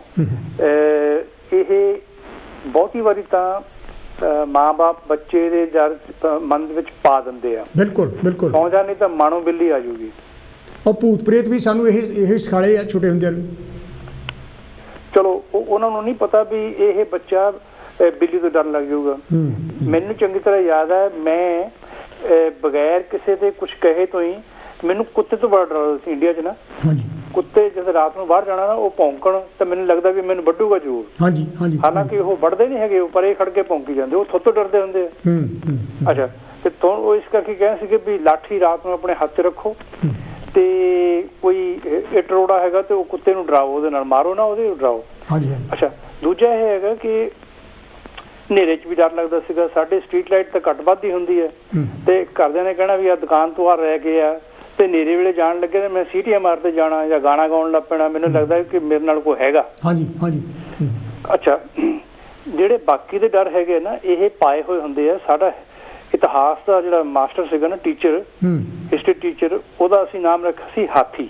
ਅੱਛਾ, ਬਹੁਤਾ ਹੀ ਬੜਾ ਸਾਰਾ ਸੀਗਾ, 6 ਫੁੱਟ ਔਰ ਐਡਾ ਬੜਾ ਢਿੱਡ, ਤੇ ਉਹ ਕੇਨ ਲੈ ਕੇ ਆਉਂਦਾ ਹੁੰਦਾ ਸੀਗਾ, ਜਿਹੜੀ ਕੈਪਟਨ ਦੀ ਕੇਨ ਹੁੰਦੀ ਹੈ, ਤੇ ਉਹ ਮਾਰਦਾ ਹੁੰਦਾ ਸੀਗਾ। ਉਹਨੇ ਇਹ ਰੱਖਿਆ ਸੀਗਾ ਵੀ ਜੇ ਤਾਂ ਤੁਸੀਂ ਇਤਿਹਾਸ ਦਾ ਜਿਹੜਾ ਮੈਂ ਹੋਮਵਰਕ ਦਿੱਤਾ, ਜੇ ਤੁਸੀਂ ਕਰਕੇ ਲੈ ਕੇ ਆਏ ਹੋ ਨਾ, ਤੇ ਮੈਂ ਤੁਹਾਨੂੰ ਕਿਸੇ ਵੇਲੇ ਵੀ ਕੁਛ ਵੀ ਪੁੱਛ ਸਕਦਾ। ਪਰ ਜੇ ਤੁਸੀਂ ਨਹੀਂ ਕੀਤਾ ਨਾ, ਤਾਂ ਤੁਸੀਂ 4 ਡੰਡੇ ਖਾ ਲਓ।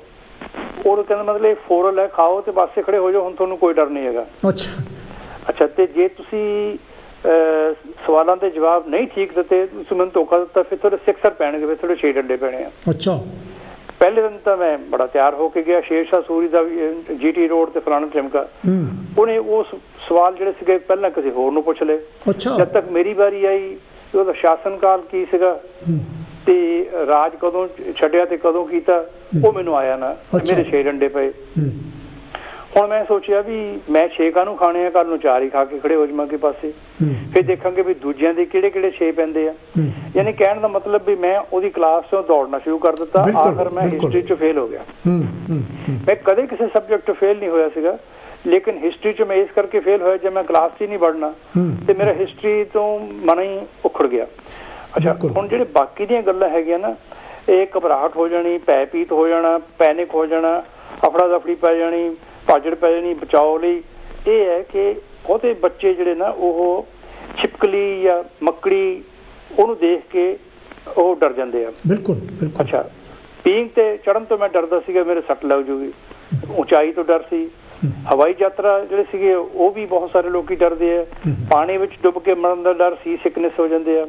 ਇਕੱਲੇਪਣ ਦਾ ਡਰ, ਭੀੜ ਦਾ ਡਰ, ਡਾਰਕਨੈਸ ਦਾ ਡਰ, ਬਿਜਲੀ ਕੜਕਣ ਤੇ ਬੱਦਲ ਗਰਜਣ ਦਾ ਵੀ ਡਰ।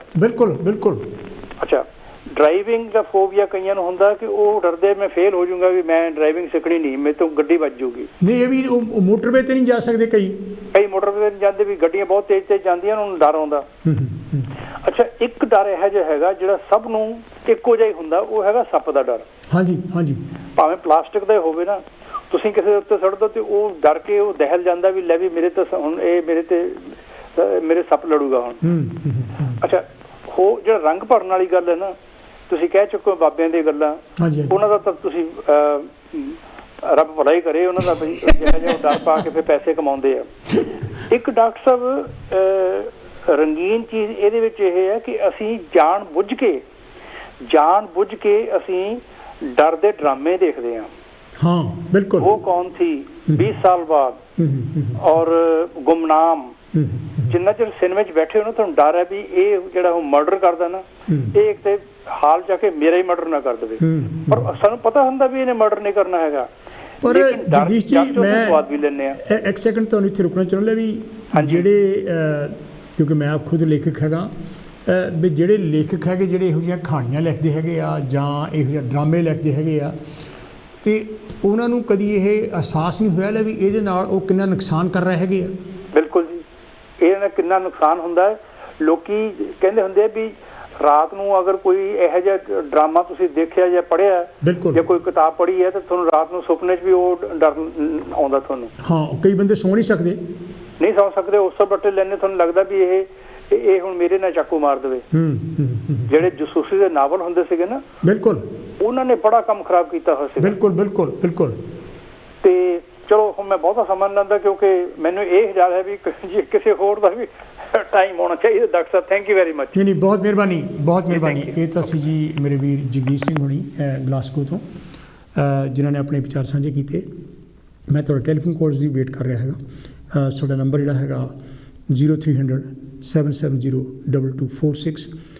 ਤੁਸੀਂ ਟੈਲੀਫੋਨ ਨੰਬਰ ਘੁਮਾਓ ਅਤੇ ਜਿਹੜਾ ਹੈਗਾ ਮੇਰੇ ਨਾਲ ਸੰਪਰਕ ਕਰੋ, ਤਾਂ ਕਿ ਤੁਸੀਂ ਕਿਸੇ ਨੂੰ ਦੇਖਿਆ ਹੋਵੇ, ਤੁਸੀਂ ਜਿਹੜਾ ਹੈਗਾ ਆਪ ਯਾਨੀ ਕਿ ਜਾਂ ਕਿਸੇ ਇਹੋ ਜਿਹੀ ਅਲਾਮਤ ਤੋਂ ਜਿਹੜਾ ਹੈਗਾ ਤੁਸੀਂ ਸਫ਼ਰ ਕੀਤਾ ਹੋਵੇ, ਜਾਂ ਕੋਈ ਰਿਸ਼ਤੇਦਾਰ, ਕੋਈ ਦੋਸਤ ਮਿੱਤਰ ਜਿਹਨੂੰ ਤੁਸੀਂ ਜਾਣਦੇ ਹੋਵੋ, ਅਤੇ ਉਹਦਾ ਯਾਨੀ ਕਿ ਤੁਸੀਂ ਕੀ ਜਿਹੜਾ ਹੈਗਾ ਉਹਦਾ ਇਲਾਜ ਤੁਸੀਂ ਕੀ ਦੇਖਿਆ, ਉਹਨਾਂ ਨੇ ਕੀ ਕਰਾਇਆ ਸੀ, ਜਾਂ ਤੁਹਾਡੇ ਹਿਸਾਬ ਨਾਲ ਇਹਦਾ ਕੀ ਕਾਰਨ ਕੀ ਹੋ ਸਕਦਾ।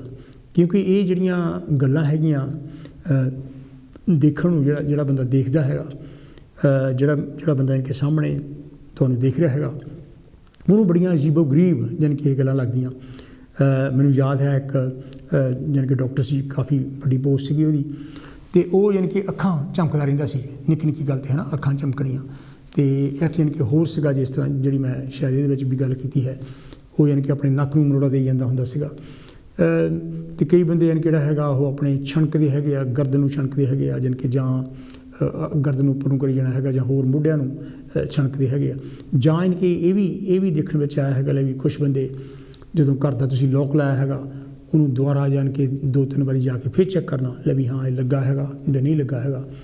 ਜਾਂ ਦਰਵਾਜ਼ੇ ਜਿਹੜੇ ਹੈਗੇ ਆ ਬਾਰ-ਬਾਰ ਜਾ ਕੇ ਚੈੱਕ ਕਰਨੇ, ਜਾਂ ਕਿਹੜੀ ਕਾਰ ਹੈਗੀ ਆ ਉਹਦਾ ਡੋਰ ਯਾਨੀ ਕਿ ਚੰਗੀ ਤਰ੍ਹਾਂ ਬੰਦ ਹੈ ਜਾਂ ਨਹੀਂ ਬੰਦ ਹੈਗਾ, ਉਹਨੂੰ ਦੁਬਾਰਾ ਚੈੱਕ ਕਰਨਾ। ਸੋ ਇਹ ਜਿਹੜੀ ਖਬਤ ਹੈਗੀ ਆ। ਹੈਲੋ ਜੀ, ਕੌਣ ਤੇ ਜੀ, ਕਿੱਥੇ ਬੋਲਦੇ ਆ ਜੀ? ਵੈਲਕਮ ਹੈ ਜੀ। ਹੈਲੋ ਜੀ ਡਾਕਟਰ ਸਾਹਿਬ, ਠੀਕ ਠਾਕ ਜੀ? ਹਾਂ ਮੈਂ ਠੀਕ ਹੈ ਜੀ। ਜੀ ਬਲਬੀਰ ਰਾਏ ਬੋਲਦੇ। ਬਲਬੀਰ ਜੀ ਕੀ ਕਹਿਣਾ ਚਾਹੋਗੇ? ਕਿਹੜੇ ਵਾਲਾ ਡਾਕਟਰ ਸਾਹਿਬ, ਗੱਲ ਇਹ ਆ ਵੀ ਜਿੱਦਾਂ ਦਾ ਪ੍ਰੋਗਰਾਮ ਤੁਸੀਂ ਪਹਿਲੀ ਗੱਲ ਤੇ ਪੇਸ਼ ਕਰਦੇ ਨਾ, ਸ਼ਾਬਾਸ਼ ਤੁਹਾਨੂੰ ਦਿੰਦੇ ਅਸੀਂ। ਥੈਂਕ ਯੂ ਜੀ, ਥੈਂਕ ਯੂ ਤੁਹਾਡਾ। ਕਿਉਂਕਿ ਇੱਦਾਂ ਦੀਆਂ ਨਵੀਆਂ ਗੱਲਾਂ ਕੱਢ ਕੇ ਜਿਹੜੀਆਂ ਨਾ ਕਾਂਚੀ ਟੀਵੀ ਤੇ ਤੁਸੀਂ ਲਿਆਉਂਦੇ ਆ, ਹਾਂਜੀ, ਇੱਦਾਂ ਦੇ ਵਿਸ਼ੇ ਜਿਹੜੇ ਹੁੰਦੇ ਆ, ਔਰ ਜਿਹਨਾਂ ਨੂੰ ਕੋਈ ਟੱਚ ਨਹੀਂ ਕਰਦਾ, ਔਰ ਉਹਨਾਂ ਦੇ ਯਾਦ ਵੀ ਨਹੀਂ ਵੀ ਗੱਲਾਂ ਹੋਣਗੀਆਂ। ਬਿਲਕੁਲ ਬਿਲਕੁਲ। ਉਹ ਕਿਉਂਕਿ ਤੁਹਾਡੇ ਉੱਤੇ ਸਾਰਾ ਜਿਹੜਾ ਇਹ ਪੜ੍ਹਾਈ ਦਾ ਅਸਰ ਹੈਗਾ, ਇਸ ਕਰਕੇ ਤੁਸੀਂ ਸਾਰਾ ਕੁਛ ਸਰਚ ਕਰਦੇ ਰਹਿੰਦੇ ਆ, ਔਰ ਸਾਨੂੰ ਦੁੱਖਾਂ ਤੋਂ ਛੁਟਕਾਰਾ ਪਾਉਂਦੇ ਸਾਡਾ। ਥੈਂਕ ਯੂ ਜੀ, ਥੈਂਕ ਯੂ। ਹਾਂਜੀ, ਤੇ ਜਗਦੀਸ਼ ਜੀ ਹੁਣੀ ਬੜੇ ਵਧੀਆ ਸਾਰੀਆਂ ਐਗਜ਼ਾਮਪਲਾਂ ਦੇ ਰਹੇ ਨਾਲ, ਔਰ ਤੁਸੀਂ ਵੀ ਪਹਿਲਾਂ ਲਿਖ ਕੇ ਸਾਰਾ ਕੁਛ ਸਾਨੂੰ ਜੋ ਪੜ੍ਹ ਕੇ ਦੱਸਿਆ ਨਾ, ਛੱਡਿਆ ਤਾਂ ਤੁਸੀਂ ਕੁਛ ਨਹੀਂ, ਐਵੇਂ ਥੋੜੀ ਬਹੁਤੀਆਂ ਅਸੀਂ ਗੱਲਾਂ ਕਰਾਂਗੇ। ਨਹੀਂ ਕਰੋ ਜ਼ਰੂਰ। ਹਾਂਜੀ ਡਾਕਟਰ ਸਾਹਿਬ, ਜਿਹੜਾ ਇਹਨਾਂ ਫੋਬੀਆ ਹੈਗਾ, ਇਹ ਇੱਕ ਡਰ ਹੈਗਾ ਆ, ਇਹ ਤਾਂ ਬਹੁਤ ਸਾਰੀਆਂ ਗੱਲਾਂ ਦਾ ਹੈਗਾ ਆ। ਕਿਸੇ ਨੂੰ ਕੋਈ ਹੈਗਾ, ਕਿਸੇ ਨੂੰ ਕੋਈ ਹੈਗਾ, ਗੱਲਾਂ ਬਾਤਾਂ ਬਹੁਤ ਹੈਗੀਆਂ, ਤੁਸੀਂ ਵੀ ਬਹੁਤ ਸਾਰੀਆਂ ਗਿਣ ਦਿੱਤੀਆਂ, ਜਗਦੀਸ਼ ਹੋਣੀ ਬਹੁਤ ਸਾਰੀਆਂ ਕਹਿ ਗਏ ਹੈਗੇ ਆ। ਪਰ ਜਿਹੜਾ ਮੈਂ ਦੇਖਿਆ ਵੀ ਇੱਕ ਦੋ ਮੈਂ ਉੱਦਾਂ ਵੀ ਬੰਦਿਆਂ ਨੂੰ ਜਾਣਦਾ ਹੈਗਾ ਆ, ਬਹੁਤ ਸਾਰੇ ਲੋਕ ਹੈਗੇ ਜਿਨ੍ਹਾਂ ਨੇ ਡਰਾਈਵਿੰਗ ਸਿੱਖੀ ਸੀ, ਚਲਾਈਆਂ ਗੱਡੀਆਂ, ਪਰ ਇੱਕ ਵਾਰੀ ਕਿਤੇ ਐਕਸੀਡੈਂਟ ਹੋ ਗਿਆ ਉਹਨਾਂ ਦਾ, ਤੇ ਉਹਨਾਂ ਨੇ ਮੁੜ ਕੇ ਸਾਰੀ ਉਮਰ ਨਹੀਂ ਗੱਡੀ ਚਲਾਈ। ਬਿਲਕੁਲ ਬਿਲਕੁਲ। ਮੈਂ ਇੱਕ ਬੰਦੇ ਨੂੰ ਜਾਣਦਾ ਆਪਣੇ ਬਲਵੀਰ ਜੀ, ਉਹ ਮੋਟਰਵੇ 'ਤੇ ਨਹੀਂ ਜਾ ਸਕਦਾ, ਉਹਦਾ ਕਿਤੇ ਐਕਸੀਡੈਂਟ ਹੋ ਗਿਆ, ਉਹ ਮੋਟਰਵੇ 'ਤੇ ਜਾ ਹੀ ਨਹੀਂ, ਉਹ ਕਹਿੰਦਾ ਮੈਂ ਨਹੀਂ ਜਾਣਾ ਉੱਥੇ ਮੁੜ ਕੇ। ਹਾਂਜੀ, ਕਈ ਤਾਂ ਬਿਲਕੁਲ ਹੀ ਬੰਦ ਹੋ ਗਿਆ ਡਾਕਟਰ ਸਾਹਿਬ ਉਹ, ਤੇ ਉਹਨਾਂ ਨੇ ਗੱਡੀ ਕਦੀ ਵੀ ਚਲਾਈ। ਕਈ ਲੇਡੀਜ਼ ਹੈਗੀਆਂ ਜਿਹੜੀਆਂ ਕਹਿੰਦੀਆਂ ਵੀ ਅਸੀਂ ਲਾਇਸੈਂਸ ਕਿਤੇ ਜਵਾਨੀ ਵੇਲੇ ਪਾਸ ਕੀਤਾ ਸੀ, ਤਾਂ ਹੁਣ ਉਹ 50-60 ਸਾਲਾਂ ਦੀਆਂ ਹੋ ਗਈਆਂ, ਤੇ ਉਹਨਾਂ ਨੇ ਮਤਲਬ ਜੋ ਛੱਡੇ ਦਿੱਤੀ ਉਹ ਗੱਲ। ਜਦੋਂ ਕਦੀ ਪੁੱਛੀ ਤਾਂ ਉਹ ਕਹਿੰਦੇ ਲਾਇਸੈਂਸ ਹੈਗਾ ਪਰ ਗੱਡੀ ਨਹੀਂ ਕਦੀ ਚਲਾਈ। ਸੋ ਏਦਾਂ ਦੀਆਂ ਗੱਲਾਂ ਬਾਤਾਂ ਬਹੁਤ ਸਾਰੀਆਂ ਹੈਗੀਆਂ। ਇੱਕ ਹੋਰ ਡਾਕਟਰ ਸਾਹਿਬ ਹੋ ਗਿਆ ਵੀ ਜਿਹੜਾ ਵਿਆਹ ਸ਼ਾਦੀਆਂ ਦਾ ਫੋਬੀਆ ਨਾ, ਇਹ ਵੀ ਮੈਂ ਦੇਖਿਆ, ਨੋਟ ਕੀਤਾ ਬਹੁਤ ਹੈਗਾ ਆ। ਇਹ ਲੋਕਾਂ ਦੇ ਵਿਆਹ ਹੁੰਦੇ ਆ, ਤੇ ਜਦੋਂ ਕਿਤੇ ਨਾ ਡਿਵੋਰਸ ਵਗੈਰਾ ਹੋ ਜਾਂਦਾ, ਉਹ ਜਿਹੜੇ ਉਹਨਾਂ ਦੇ ਬਾਕੀ ਦੇ ਦੋਸਤ ਮਿੱਤਰ ਹੈਗੇ ਨਾ, ਫਰੈਂਡ, ਉਹ ਵੀ ਸ਼ਾਦੀਆਂ ਨਹੀਂ ਕਰਾਉਂਦੇ। ਉਹਦੇ ਤੇ ਇੰਨਾ ਵੱਡਾ ਅਸਰ ਪੈਂਦਾ, ਇੰਨਾ ਵੱਡਾ ਉਹਨਾਂ ਉੱਤੇ ਅਸਰ ਪੈਂਦਾ ਆ। ਉਹ ਇਹ ਜਾਣੀ ਆਮ ਸੁਣਨ ਵਿੱਚ ਇਹ ਗੱਲਾਂ ਆਉਂਦੀਆਂ ਵੀ ਮੇਰੇ ਫਰੈਂਡ ਦਾ ਹੋ ਗਿਆ ਸੀ ਡਿਵੋਰਸ, ਹੁਣ ਮੈਂ ਵੀ ਨਹੀਂ ਕਰਾਉਣਾ ਹੈਗਾ ਵਿਆਹ। ਸੋ ਇਹ ਇਦਾਂ ਦਾ ਪਤਾ ਨਹੀਂ ਇਹ ਕਿੱਦਾਂ ਦਾ ਇੱਕ ਵੱਖਰੇ ਤਰ੍ਹਾਂ ਦਾ ਇਹ ਫੋਬੀਆ ਬਣ ਗਿਆ ਹੈਗਾ ਜਾ। ਤੇ ਇਹਦੇ ਵਿੱਚੋਂ ਜਾਣੀ ਉਹ ਜੇ ਸਾਰੀ ਉਮਰ ਏਦਾਂ ਰਹਿ ਗਏ ਤਾਂ ਫਿਰ ਔਖਾ ਹੀ ਆ ਉਹਨਾਂ ਲਈ ਵੀ। ਉਹਨਾਂ ਨੇ ਤਾਂ ਮਤਲਬ ਕੋਈ ਲਾਈਨ ਫੜਨੀ ਨਹੀਂ ਹੈਗੀ। ਸੋ ਇਹਦੇ ਉੱਤੇ ਵੀ ਕੋਈ ਗੱਲਬਾਤ ਜ਼ਰੂਰ ਕਿਤੇ ਕਰਿਓ ਬਲਵੀਰ ਜੀ। ਯਾਨੀ ਕਿ ਜਿਹੜੀ ਇਹਦੇ ਨਾਲ ਹੀ ਯਾਨੀ ਕਿ ਜ਼ਰੂਰ ਕਰਾਂਗੇ ਜਿਹੜਾ ਤੁਸੀਂ ਪੁਆਇੰਟ ਦਿੱਤਾ ਹੈਗਾ, ਪਰ ਮੈਂ ਇਹ ਮਹਿਸੂਸ ਕਰਦਾ ਲੈ ਵੀ ਕਈ ਬੰਦੇ ਈਵਨ ਟੈਲੀਫੋਨ ਕਰਨ ਤੋਂ ਵੀ ਜਿਹੜਾ ਹੈਗਾ ਰੇਡੀਓ 'ਤੇ ਗੱਲ ਕਰਨੀ, ਯਾਨੀ ਕਿ ਜਾਂ ਟੈਲੀਵਿਜ਼ਨ 'ਤੇ ਗੱਲ ਕਰਨੀ, ਇਹ ਵੀ ਇੱਕ ਫੋਬੀਆ ਹੈ। ਇਹ ਤਾਂ ਜੀ ਦੇਖੋ ਸੋਸ਼ਲ ਫੋਬੀਆ ਹੈਗਾ ਆ ਵੀ ਤੁਸੀਂ ਕਿਸੇ ਚਾਰ ਬੰਦੇ ਖੜੇ ਉੱਥੇ ਕਦੀ ਗੱਲ ਨਹੀਂ ਕਰਨੀ। ਅਸੀਂ ਟੈਲੀ ਦੇ ਉੱਤੇ ਜਾਂਦੇ, ਬਹੁਤ ਸਾਰੇ ਲੋਕ ਮੈਂ ਦੇਖਦਾ ਘਰਾਂ ਵਿੱਚ ਜਾਂਦੇ ਉੱਦਾਂ ਸਾਡੇ ਨਾਲ ਗੱਲਾਂ ਬਾਤਾਂ ਕਰਦੇ ਰਹਿੰਦੇ ਆ। ਪਰ ਜਦੋਂ ਅਸੀਂ ਉਹਨੂੰ ਕਹਿੰਦੇ ਵੀ ਸਾਡੇ ਨਾਲ ਕਿਤੇ ਅਸੀਂ ਵੀ ਚਲੋ ਪ੍ਰੋਗਰਾਮ ਕਰਦੇ ਟੀਵੀ ਦੇ ਉੱਤੇ ਤੇ ਤੁਸੀਂ ਵੀ ਕਰਦੇ, ਅਸੀਂ ਕਹਿੰਦੇ ਸਾਡੇ ਨਾਲ ਉੱਥੇ ਕਿਤੇ ਗੱਲ ਕਰ ਲਿਓ ਜਦੋਂ ਅਸੀਂ ਬੈਠਾਂਗੇ ਤਾਂ ਕਿਸੇ ਵਿਸ਼ੇ ਦੇ ਉੱਤੇ ਗੱਲ ਕਰਿਓ, ਅਸੀਂ ਕਰਾਂਗੇ ਤੁਹਾਡੇ ਨਾਲ ਗੱਲ। ਪਰ ਕਦੀ ਉਹਨਾਂ ਦਾ ਫੋਨ ਨਹੀਂ ਕਦੀ ਆਇਆ। ਘਰ ਜਾਂਦੇ ਤਾਂ ਉਹ ਥੋੜ੍ਹੀ ਬਹੁਤੀਆਂ ਗੱਲਾਂ ਬਾਤਾਂ ਕਰਦੇ ਰਹਿੰਦੇ ਆਪਣੇ ਕਿਚਨ ਵਿੱਚ ਬੈਠ ਕੇ, ਹਨਾ, ਤੇ ਉੱਥੇ ਤਾਂ ਉਹ ਮਾਸਟਰ ਹੁੰਦੇ, ਪਰ ਏਦਾਂ ਫੋਨ ਨਹੀਂ ਕਦੀ ਵੀ ਆਉਂਦਾ ਹੈਗਾ। ਪਰ ਇਹਦੇ ਨਾਲ ਹੀ ਜਾਣੀ ਕਿ ਜਿਹੜੀ ਪਹਿਲੀ ਗੱਲ ਤਾਂ ਇਹ ਹੈ ਵੀ ਜਿਹੜੇ ਵਿਸ਼ੇ ਹੈਗੇ ਆ ਸਿਰਫ ਕਾਂਚੀ ਟੈਲੀਵਿਜ਼ਨ 'ਤੇ ਹੀ ਜਾਣ ਕੇ ਜਾਂ ਮੈਂ ਆਪਣੀ ਲਿਖਤਾਂ ਵਿੱਚ ਹੀ ਇਹ ਨਹੀਂ ਲਿਖੇ, ਜਿਹੜੇ ਕਿ ਬੜੇ ਅਲੋਕਾਰ ਹੈ ਜਿਨ੍ਹਾਂ ਬਾਰੇ ਕਦੀ ਕਿਸੇ ਰਾਈਟਰਸ ਨੇ ਵੀ ਬੜਾ ਘੱਟ ਸੋਚਿਆ, ਪੰਜਾਬੀ ਵਿੱਚ ਲਿਖ ਵੀ ਬੜਾ ਘੱਟ ਹੋਇਆ ਹੈਗਾ। ਮੈਂ ਸਮਝਦਾ ਵੀ ਇਹ ਬਲਵੀਰ ਜੀ correct me if I am wrong, ਯਾਨੀ ਕਿ ਨਾ ਹੀ ਮੈਂ ਆਪਣੇ ਆਪ ਨੂੰ ਗਲੋਰੀਫਾਈ ਕਰਨ ਚਾਹੁੰਦਾ, ਮੈਂ ਤਾਂ ਬੜਾ ਨਿਗੂਣਾ ਜਿਹਾ ਬੰਦਾ ਹੈਗਾ ਬਈ ਇਹ ਕਿਸੇ ਰੇਡੀਓ ਟੈਲੀਵਿਜ਼ਨ 'ਤੇ ਵੀ ਇਹਨਾਂ ਗੱਲਾਂ ਬਾਰੇ ਗੱਲ ਨਹੀਂ ਹੁੰਦੀ ਹੈ। ਕਿਉਂਕਿ ਡਾਕਟਰ ਸਾਹਿਬ ਜਿਹੜੀਆਂ ਹੈਗੀਆਂ ਤੁਸੀਂ ਹੈਗੇ ਆ ਇੱਕ ਵੱਖਰੇ ਤਰ੍ਹਾਂ ਦੇ ਵਿਸ਼ੇ ਜਿਹੜੇ ਉਹ ਛਿੜੇ ਹੈਗੇ, ਜਿਹੜਾ ਲੋਕਾਂ ਦੀ ਜ਼ਿੰਦਗੀ ਸੁਧਾਰਨ ਦੇ ਵਿਸ਼ੇ ਹੈਗੇ। ਲੋਕ ਬੜੇ ਫਸੇ ਹੋ ਹੈਗੇ ਆ ਇੱਕ ਸਿਸਟਮ ਦੇ ਵਿੱਚ ਇੱਦਾਂ ਦੇ ਜਿਹਦੇ ਚੋਂ ਨਿਕਲਣਾ ਉਹਨਾਂ ਲਈ ਬੜਾ ਔਖਾ, ਚਿੱਕੜ ਵਿੱਚ ਫਸੇ ਹੋ ਜਾਣੇ, ਉਹਨਾਂ ਨੂੰ ਕੱਢਣ ਦੀ ਤੁਸੀਂ ਕੋਸ਼ਿਸ਼ ਕਰ ਰਹੇ ਹੈਗੇ। ਹਾਂਜੀ ਹਾਂਜੀ ਹਾਂਜੀ। ਇੱਕ ਤਾਂ ਪਾਣੀ 'ਚ ਹੁੰਦੇ ਨਾ ਫਸੇ ਹੋਏ, ਚਿੱਕੜ ਵਿੱਚ ਫਸੇ ਹੋ ਆ ਜਿਹੜੇ। ਨਹੀਂ ਚਿੱਕੜ ਨਹੀਂ, ਇਹ ਬਲਵੀਰ ਜੀ ਦਲਦਲ ਕਹਿ ਲਓ। ਹਾਂਜੀ, ਹੋਰ ਡੂੰਘਾ ਚੱਲ ਜਾਓ ਜਰਾ, ਕੁਇਕ ਸੈਂਡ।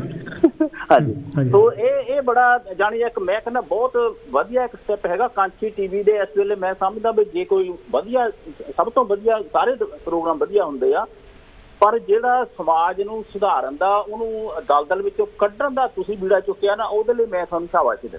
ਬਹੁਤ ਮਿਹਰਬਾਨੀ ਮੇਰੇ ਵੀਰ, ਬਹੁਤ ਮਿਹਰਬਾਨੀ। ਬਹੁਤ ਵਧੀਆ ਸਟੈਪ ਹੈ ਤੁਹਾਡਾ। ਔਰ ਇੱਕ ਮੈਂ ਹੋਰ ਕਹਿਣਾ ਚਾਹੁੰਦਾ ਵੀ ਮੈਂ ਤਾਂ ਥੋੜ੍ਹਾ ਜਿਹਾ ਪਬਲਿਕ ਵਿੱਚ ਜਾਂਦਾ ਰਹਿੰਦਾ, ਥੋੜ੍ਹੀ ਜਿਹੀ ਗੱਲਬਾਤ ਹੁੰਦੀ ਰਹਿੰਦੀ ਹੈ, ਤਾਂ ਕਰਕੇ ਹੋਰ ਵੀ ਵੇਖੋ ਫੋਬੀਆ ਬਹੁਤ ਹੈਗੇ ਆ। ਪਰ ਮੈਂ ਤੁਹਾਡੇ ਨਾਲ ਗੱਲ ਕਰਦਾ, ਮੈਂ ਇੱਕ ਫੋਬੀਆ ਜਿਹੜਾ ਸਫਾਈ ਦਾ ਫੋਬੀਆ ਦੇਖਿਆ। ਉਹ ਸਫਾਈ ਭਾਵੇਂ ਹੋਈ ਵੀ ਹੋਵੇ ਤਾਂ ਵੀ ਉੱਥੇ ਉਹ ਕੱਪੜਾ ਫੇਰੀ ਜਾਂਦੇ ਆ। ਬਿਲਕੁਲ ਬਿਲਕੁਲ। ਇਹ ਜਿਹੜਾ ਸਫਾਈ ਵਾਲਾ ਹੈ ਨਾ ਫੋਬੀਆ ਹੈਗਾ, ਇਹ ਬਹੁਤ ਲੋਕਾਂ ਨੂੰ ਹੈ।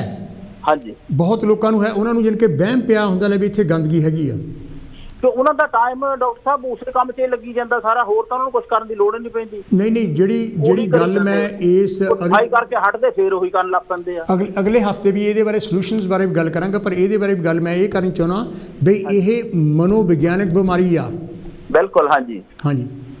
ਤੇ ਇੱਕ ਡਾਕਟਰ ਸਾਹਿਬ ਹੁਣੇ ਦੀ ਗੱਲ ਹੈਗੀ ਆ, ਥੋੜੇ ਦਿਨਾਂ ਦੀ ਗੱਲ ਹੈਗੀ, 2-3 ਹਫ਼ਤਿਆਂ ਦੀ ਹੋ ਸਕਦੀ ਆ।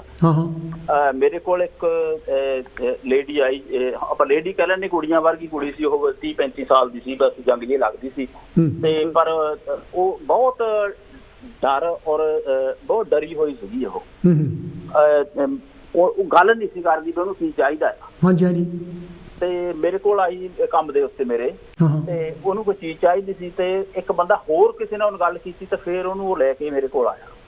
ਤੇ ਜਦ ਮੇਰੇ ਕੋਲ ਆਇਆ ਤਾਂ ਮੈਂ ਉਹਨੂੰ ਬੜਾ ਕੰਫਰਟੇਬਲ ਜਿਹਾ ਕਰ ਲਿਆ ਗੱਲਾਂ ਕਰਕੇ, ਹਨਾ।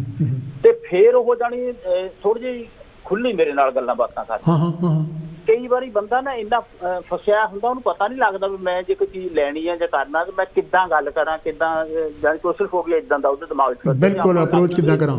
ਹਾਂਜੀ, ਇਹ ਬੰਦਾ ਤੁਰਿਆ ਫਿਰਦਾ ਹੈ, ਠੀਕ ਠਾਕ ਹੀ ਆ ਸਾਰਾ ਕੁਝ ਇਹਦਾ, ਹਨਾ। ਇੱਦਾਂ ਹੀ ਬਹੁਤ ਸਾਰੇ ਦੁਨੀਆ ਵਿੱਚ ਲੋਕੀ ਹੈਗੇ ਜਿਹੜੇ ਕਿ ਮਾਨਸਿਕ ਤੌਰ ਤੇ ਬਿਮਾਰ ਹੈਗੇ ਆ, ਸਾਨੂੰ ਉਹਨਾਂ ਬਾਰੇ ਪਤਾ ਹੀ ਨਹੀਂ ਹੈ।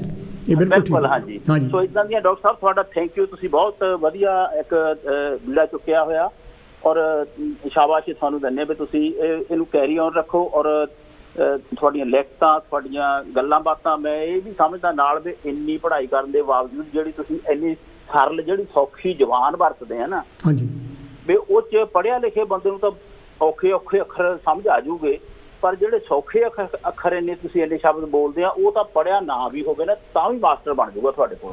ਥੈਂਕ ਯੂ ਠੀਕ ਹੈ ਜੀ, ਥੈਂਕ ਯੂ ਮੇਰੇ ਵੀਰ ਜੀ, ਬਹੁਤ ਮਿਹਰਬਾਨੀ। ਇਹ ਤਾਂ ਸੀ ਜੀ ਮੇਰੇ ਵੀਰ ਬਲਵੀਰ ਰਾਏ ਹੋਣੀ, ਜਿਹੜੇ ਇੱਥੇ ਟੈਲੀਵਿਜ਼ਨ 'ਤੇ ਵੀ ਮੰਡੇ ਨੂੰ ਪ੍ਰੋਗਰਾਮ ਦਿੰਦੇ ਹੈਗੇ ਆ, ਆਪਣੇ ਜਿਹੜੇ ਵਿਚਾਰ ਸਾਂਝੇ ਕਰਕੇ ਗਏ ਹੈ। ਤੁਸੀਂ ਵੀ ਹੈਲੋ ਜੀ, ਕੌਣ ਤੇ ਜੀ, ਕਿੱਥੋਂ ਬੋਲਦੇ ਆ ਜੀ? ਹੈਲੋ ਜੀ ਡਾਕਟਰ ਸਾਹਿਬ, ਮੈਂ ਫਕੀਰ ਚੰਦ ਚੌਹਾਨ ਬੋਲਦਾ। ਚੌਹਾਨ ਸਾਹਿਬ, ਤੁਸੀਂ ਫੋਬੀਆ ਬਾਰੇ ਕੀ ਕਹਿਣਾ ਚਾਹੋਗੇ? ਦੇਖੋ, ਜਿਹੜਾ ਵਿਸ਼ਾ ਹੈਗਾ ਚਿੰਤਾ, ਹਾਂਜੀ ਹਾਂਜੀ, ਕਿਉਂਕਿ ਚਿੰਤਾ ਕਿਸੇ ਵੀ ਜਾਨੀ ਸਮੱਸਿਆ ਦਾ ਸਮਾਧਾਨ ਨਹੀਂ। ਹਾਂਜੀ ਹਾਂਜੀ। ਕਿਉਂਕਿ ਚਿੰਤਾ ਤੇ ਦੇਖ ਲਓ ਵੀ ਜਿਹੜਾ ਜੋ ਜਿੱਥੇ ਵੀ ਇਹ ਚਿੰਤਾ ਦੀ ਗੱਲ ਹੁੰਦੀ ਆ, ਜਦ ਬੰਦੇ ਦੇ ਵਿੱਚ ਸਵੈ ਵਿਸ਼ਵਾਸ ਨਾ ਹੋਵੇ, ਬਿਲਕੁਲ ਬਿਲਕੁਲ, ਤਾਂ ਫਿਰ ਉਹ ਚਿੰਤਾ ਵੱਲੋਂ ਤੁਰਦਾ। ਪਰ ਹੁਣ ਤੁਸੀਂ ਦੇਖੋ ਵੀ ਜ਼ਿੰਦਗੀ ਦੇ ਵਿੱਚ ਜਿਉਂ-ਜਿਉਂ ਆਪਾਂ ਜ਼ਿੰਦਗੀ ਇੱਕ ਸੰਘਰਸ਼ ਹੈ। ਐਬਸੋਲੂਟਲੀ ਐਬਸੋਲੂਟਲੀ ਯਾ ਉਸ ਜੇ ਤੁਸੀਂ ਸੰਘਰਸ਼ ਕਰਦੇ ਆ, ਸਵੈ ਵਿਸ਼ਕਾਰ ਕਰਦੇ ਆ, ਤਾਂ ਤੁਹਾਨੂੰ ਸਫਲਤਾ ਮਿਲਦੀ ਰਹਿੰਦੀ। ਹਾਂਜੀ ਹਾਂਜੀ ਹਾਂਜੀ। ਜੇ ਹੁਣ ਕੋਈ ਸਟੂਡੈਂਟ ਹੈ, ਜੇ ਉਹ ਚੰਗੀ ਤਰ੍ਹਾਂ ਪੜ੍ਹੂ ਹੀ ਨਾ, ਸਕੂਲ ਨਾ ਚੰਗਾ ਹੋ, ਟੀਚਰ ਨਾ ਚੰਗਾ ਹੋ, ਤਾਂ ਫਿਰ ਤਾਂ ਉਹ ਸਫਲਤਾ ਮੁਸ਼ਕਲ ਹੈ। ਐਬਸੋਲੂਟਲੀ ਯਾ। ਫਿਰ ਦੂਸਰੇ ਪਾਸੇ ਨਾਲ ਦੀ ਨਾਲ ਤੁਹਾਨੂੰ ਗਲਤ ਪਾਸੇ ਲਾਇਆ ਜਾਂਦਾ ਵੀ ਤੁਸੀਂ ਕੋਈ ਆਰਟ ਟੌਪ ਕਰੋ, ਜਾਂ ਤੁਸੀਂ ਪਾਠ ਕਰੋ, ਜਾਂ ਹਨੂਮਾਨ ਦਾ ਚਾਲਸਾ ਕਰੋ, ਕੋਈ ਆਪਾ ਕਰਾਵੋ। ਨਹੀਂ ਉਹ ਦੇਖੋ, ਪਹਿਲਾਂ ਤਾਂ ਇਹ ਜਦ ਤੁਸੀਂ ਇਹ ਦੂਏ ਪਾਸੇ ਨੂੰ ਲੱਗ ਜਾਂਦੇ ਆ, ਫਿਰ ਨੁਕਸਾਨ ਹੁੰਦਾ। ਐਬਸੋਲੂਟਲੀ ਖਿਲਵਾੜ ਕਰਾਉਣ ਵਾਲੀ ਗੱਲ ਹੈ। ਕਿਉਂਕਿ ਜਿਹੜਾ ਜਿਵੇਂ ਹੁਣ ਤੁਸੀਂ ਦੇਖੋ ਵੀ ਭਾਰਤ ਦੇ ਵਿੱਚ ਤਾਂ ਇੰਨਾ, ਮੈਂ ਤਾਂ ਹੈਰਾਨ ਆ ਵੀ ਜਿਹੜੇ ਉੱਥੇ ਸਿਆਸੀ ਲੀਡਰ ਆ, ਉਹ ਆ ਲੋਕਾਂ ਲਈ ਤਾਂ ਕੁਝ ਕਰਦੇ ਨਹੀਂ, ਪਰ ਉਹ ਜਦ ਉਹਨੀ ਟਿਕਟ ਲੈਣਾ ਜਾਂ ਕਿੱਦਾਂ ਕੁਝ ਵੀ ਕਰਨਾ, ਪਹਿਲਾਂ ਜੋਸ਼ੀਆਂ ਕੋ ਜਾਂਦੇ ਆ। ਪਰ ਇੱਥੇ ਵੀ ਆਪਣੇ ਲੋਕੀ ਬਹੁਤ ਫਸੇ ਆ ਆਪਣੇ ਵੀਰ ਜੀ। ਨਹੀਂ ਉਹ ਫਿਰ ਦੇਖੋ ਜਿੱਥੇ ਵੀ ਜਾਂਦੇ ਆ, ਉਹ ਉਹਨਾਂ ਦੇ ਵਿੱਚ ਉਹ ਆ। ਫਿਰ ਹੁਣ ਤੁਸੀਂ ਦੇਖੋ ਵੀ ਇੰਡੀਆ ਦੇ ਵਿੱਚ ਆਪਾਂ ਕਿੰਨੇ ਲੇਖਕਾਂ ਨੂੰ ਜਾਣਦੇ ਆ। ਬਿਲਕੁਲ। ਜਿਹੜਾ ਹੁਣ ਇੰਡੀਆ ਦੀ ਫਿਲਮ ਇੰਡਸਟਰੀ ਕਿੱਡੀ ਵੱਡੀ ਹੈ। Absolutely absolutely. ਉਹ ਤੁਸੀਂ ਦੇਖੋ ਵੀ ਉਹ ਜਿਹੜੇ ਬਣਾਉਣ ਵਾਲੇ ਫਿਲਮਾਂ, ਜਿਹੜੇ ਉਹ ਨਿਰਮਾਤਾ ਆ, ਉਹਨਾਂ 'ਚ ਸਵੈ ਵਿਸ਼ਵਾਸ ਨਹੀਂ। ਮੈਂ ਤੁਸੀਂ ਜਾਣ ਕੇ ਮੇਰੇ ਮਨ ਦੀ ਗੱਲ ਫੜ ਲਈ ਇਹ ਚੌਹਾਨ ਸਾਹਿਬ। ਮੈਂ ਬਹੁਤ ਸਾਰੇ ਪੰਜਾਬੀ ਲੇਖਕਾਂ ਨੂੰ ਤੇ ਹਿੰਦੀ ਲੇਖਕਾਂ ਨੂੰ, ਜਾਣੀ ਕਿ ਜਾਂ ਹੋਰ ਜਿਹੜੇ ਉਰਦੂ ਦੇ ਲੇਖਕ ਵੀ ਹੈ ਤੇ ਜਿਹੜੇ ਫਿਲਮਾਂ ਵੀ ਬਣਾਉਂਦੇ ਆ, ਜਾਣੀ ਕਿ ਜਾਂ ਡਰਾਮੇ, ਮੈਂ ਇਹਨਾਂ ਨੂੰ ਦੋਸ਼ੀ ਕਹਿਣ ਲਈ ਵੀ ਇਹ ਸਭ ਤੋਂ ਵੱਡੇ ਗੁਨਾਹਗਾਰ ਆ, ਜਾਣੀ ਕਿ ਜਿਹੜੇ ਗਲਤ ਜਿਹੜੀ ਲੋਕਾਂ ਨੂੰ ਅਗਵਾਈ ਦੇ ਰਿਹਾ ਹੈ। ਨਹੀਂ ਦੇਖੋ, ਜਿਹੜਾ ਲੇਖਕ ਦਾ ਕੰਮ ਤਾਂ ਹੁੰਦਾ ਲਿਖਣਾ ਤੇ ਸਹੀ ਅਗਵਾਈ ਦੇਣੀ।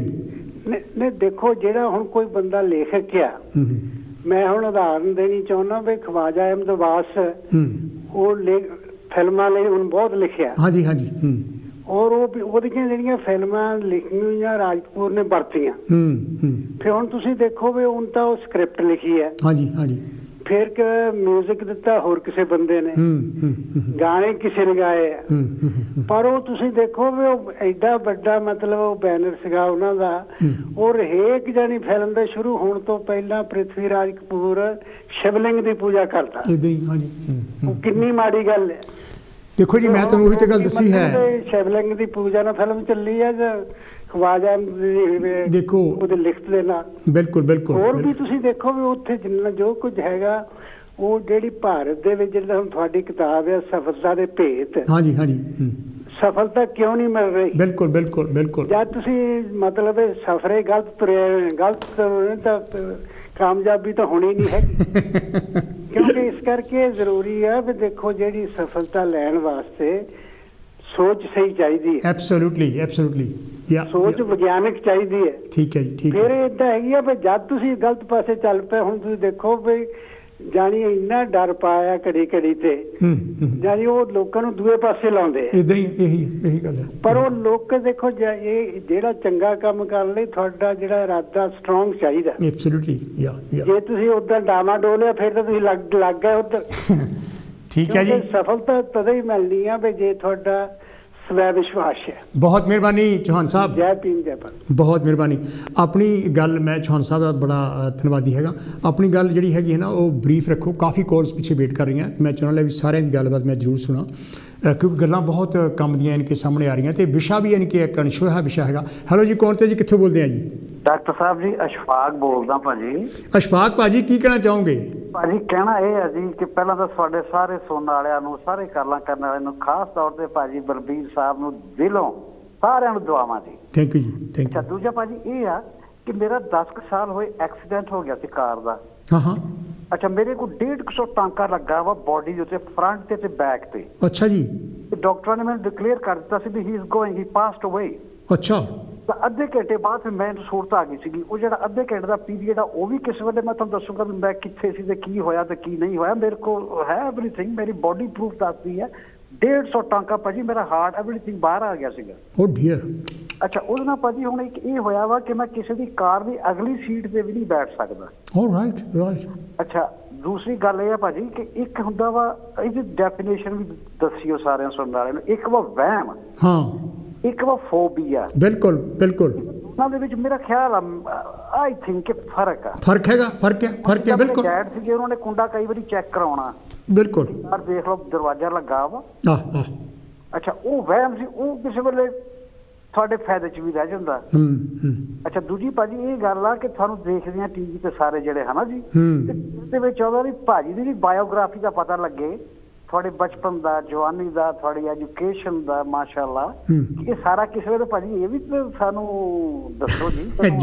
ਜ਼ਰੂਰ ਦੱਸਾਂਗੇ ਜੀ, ਜ਼ਰੂਰ ਜੀ, ਜ਼ਰੂਰ ਆਊਗਾ। ਮੈਂ ਆਹੀ ਭਾਜੀ ਦੀ ਸੁਣਦਾ ਸੀਗਾ।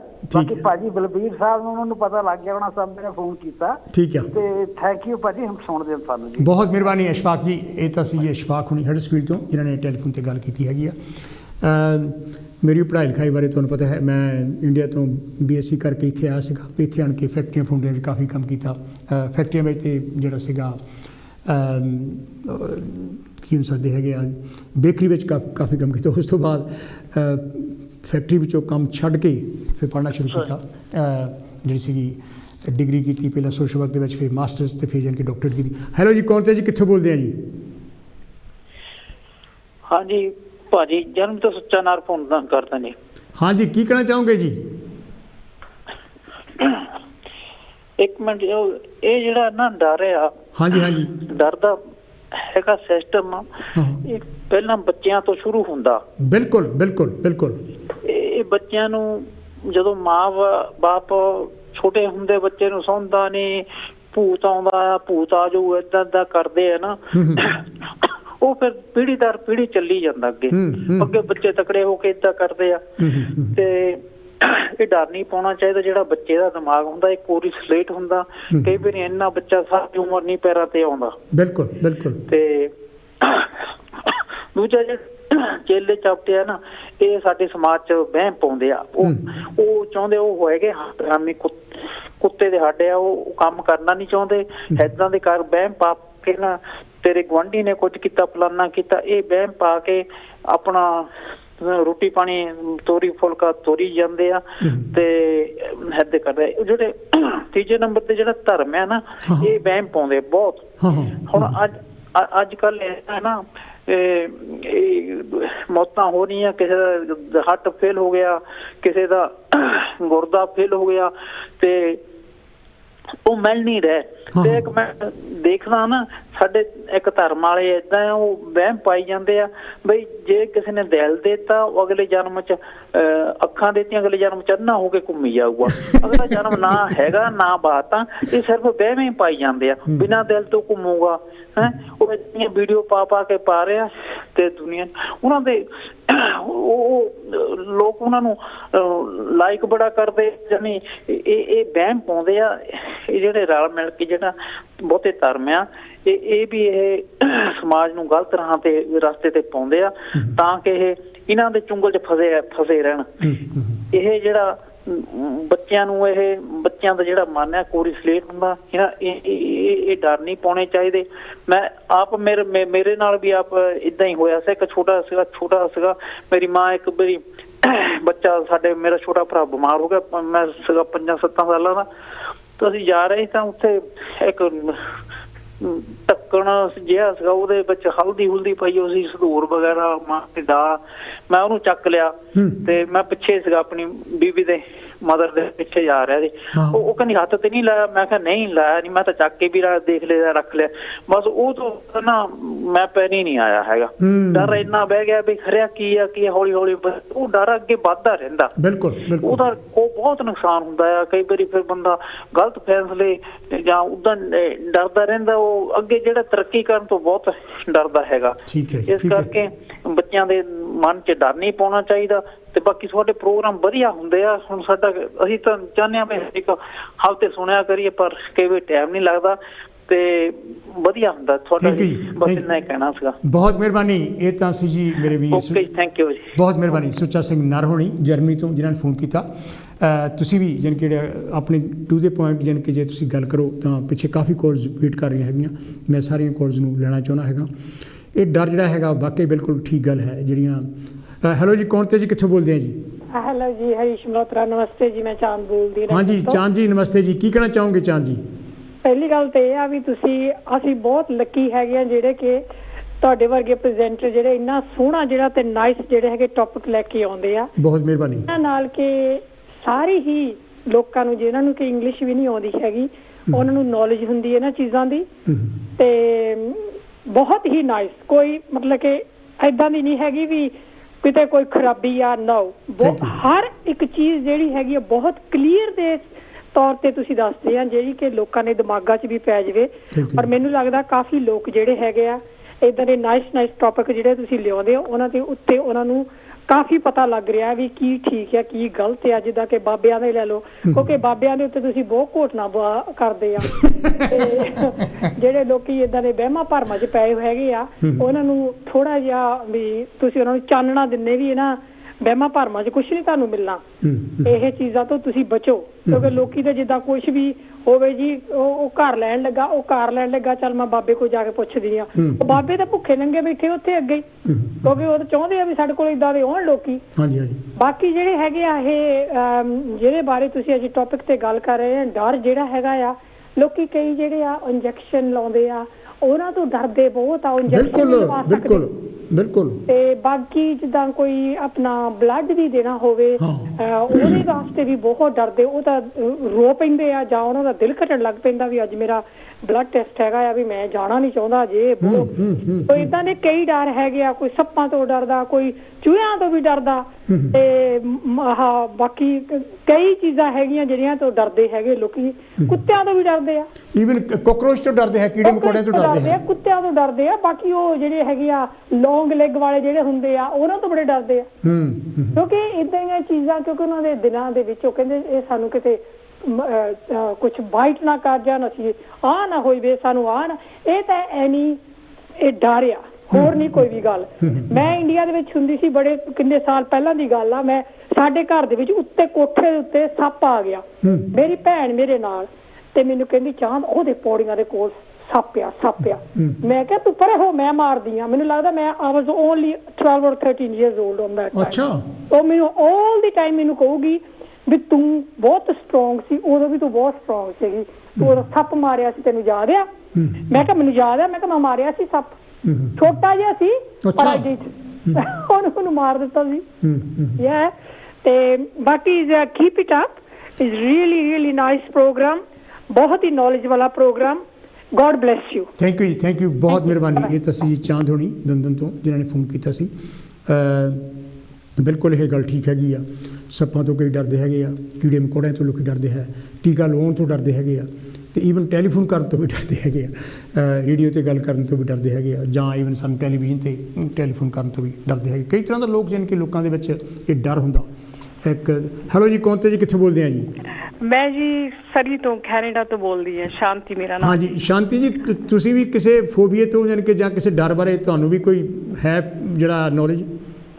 ਹਾਂਜੀ, ਮੈਂ ਵੈਸੇ ਤਾਂ ਮੈਂ ਨਿਡਰ ਜਿਹੀ ਹਾਂ ਬਹੁਤ, ਪਰ ਜਦੋਂ ਮੈਂ ਛੋਟੀ ਹੁੰਦੀ ਸੀ ਨਾ, ਉਦੋਂ ਮੈਨੂੰ ਡਰ ਲੱਗਦਾ ਹੁੰਦਾ ਸੀ ਸੱਪ ਤੋਂ, ਜਾਂ ਮੈਨੂੰ ਪਾਣੀ ਤੋਂ ਡਰ ਲੱਗਦਾ ਹੁੰਦਾ ਸੀ। ਪਾਣੀ ਤੋਂ ਮੈਨੂੰ ਤਾਂ ਲੱਗਦਾ ਹੁੰਦਾ ਸੀ ਡਰ, ਮੇਰਾ ਬ੍ਰਦਰ ਸੀ, ਉਹ ਨਹਿਰ 'ਚ ਕਦੀ ਛਾਲ ਮਾਰਦਾ ਸੀ, ਕਦੀ ਖੂਹ ਛਾਲ ਮਾਰ ਦਿੰਦਾ ਸੀਗਾ, ਤੇ ਮੈਨੂੰ ਮੇਰੀ ਜਿੱਦਾਂ ਬਸ ਜਾਨ ਹੀ ਨਿਕਲ ਜਾਣੀ ਵੀ ਹੁਣ ਇਹਨੇ ਕੁਛ ਹੋ ਜਾਊਗਾ, ਹੁਣ ਕੁਝ। ਉਹ ਜਿਹੜਾ ਪਾਣੀ ਦਾ ਡਰ ਆ ਨਾ, ਉਹ ਮੈਨੂੰ ਹਾਲੇ ਵੀ ਮੈਨੂੰ ਪਾਣੀ ਦਾ ਡਰ ਆ। ਮੈਂ ਇੱਥੇ ਕੈਨੇਡਾ 'ਚ ਆਈ ਨੂੰ ਵੀ ਮੈਨੂੰ 46 ਈਅਰ ਹੋ ਗਿਆ, ਮੈਨੂੰ ਸਟਿਲ ਮੈਂ ਆਪਣੇ ਬੱਚਿਆਂ ਨੂੰ ਕਹੂੰ ਤੁਸੀਂ ਪਾਣੀ ਘੋਲ ਨਾ ਜਾਇਓ, ਤੁਸੀਂ ਬੋਟ 'ਚ ਗਏ ਸੀਗੇ, ਤੁਸੀਂ ਜਾਇਓ ਨਾ। ਉਹ ਪਾਣੀ ਦਾ ਡਰ, ਜਾਂ ਮੈਨੂੰ ਇੱਥੇ ਆ ਕੇ ਵੀ ਬੱਚਿਆਂ ਨਾਲ ਮੇਰਾ ਇਹ ਪਹਿਲਾਂ ਤੋਂ ਡਰ ਆ, ਬਚਪਨ ਤੋਂ ਵੀ। ਮੇਰੇ ਫਾਦਰ ਦੇ ਨਾਲ ਸਾਡੇ ਗੁਆਂਢੀ ਲੜ ਪਿਆ ਸੀ, ਉਹ ਮੈਂ ਕੀ ਕੀਤਾ, ਫਾਦਰ ਨੂੰ ਮੈਂ ਕਿਹਾ ਨਹੀਂ ਡੈਡੀ ਤੁਸੀਂ ਬਾਹਰ ਨਹੀਂ ਜਾਣਾ ਹੈਗਾ, ਮੈਂ ਡੋਰ ਲਾ ਲਈ।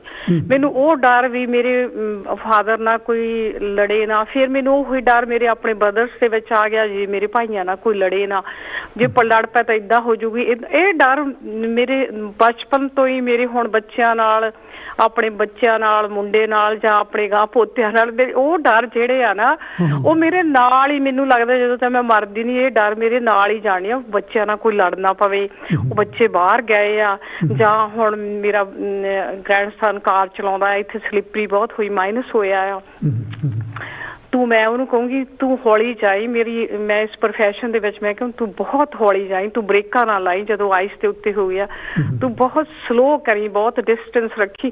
ਇਹ ਜਿਹੜੇ ਡਰ ਆ, ਜਾਂ ਐਗਜ਼ਾਮ ਦੇ ਡਰ ਆ, ਪਹਿਲਾਂ ਤੋਂ ਲੈ ਕੇ ਜਦੋਂ ਵੀ ਮੈਂ ਉੱਥੇ 15-16 ਸਾਲ ਜਿੰਨੇ ਵੀ ਮੈਂ ਪੜ੍ਹਾਈ ਦੇ ਵਿੱਚ ਲਾਏ ਆ, ਐਗਜ਼ਾਮ ਤੋਂ ਪਹਿਲਾਂ ਥੋੜਾ ਜਿਹਾ ਡਰ ਹੁੰਦਾ ਸੀ। ਤੁਸੀਂ ਕਿਸੇ ਤਰ੍ਹਾਂ ਦਾ ਵੀ ਐਗਜ਼ਾਮ ਦੇਣਾ ਆ ਤੁਹਾਨੂੰ ਜ਼ਰੂਰ ਡਰ ਹੁੰਦਾ ਆ। ਬਿਲਕੁਲ ਤੇ ਉਹ ਡਰ ਮੇਰੇ ਮਨ 'ਚ ਵੀ ਸੀ। ਹੁਣ ਮੈਂ ਆਪਣੇ ਸਟੂਡੈਂਟ ਨੂੰ ਵੀ ਕਹਿੰਦੀ ਆ, ਮੈਂ ਕਹਿੰਦੀ ਤੁਸੀਂ ਡਰਿਆ ਨਾ ਕਰੋ, ਤੁਹਾਡੀ ਡਰ ਨਾਲ ਤੁਸੀਂ ਅੱਧੇ ਤਾਂ ਡਰਾਈਵਿੰਗ ਦੇ ਵਿੱਚੋਂ ਪਹਿਲਾਂ ਹੀ ਫੇਲ ਹੋ ਜਾਂਦੇ ਆ, ਤਾਂ ਡਰ ਹੁੰਦਾ ਆ।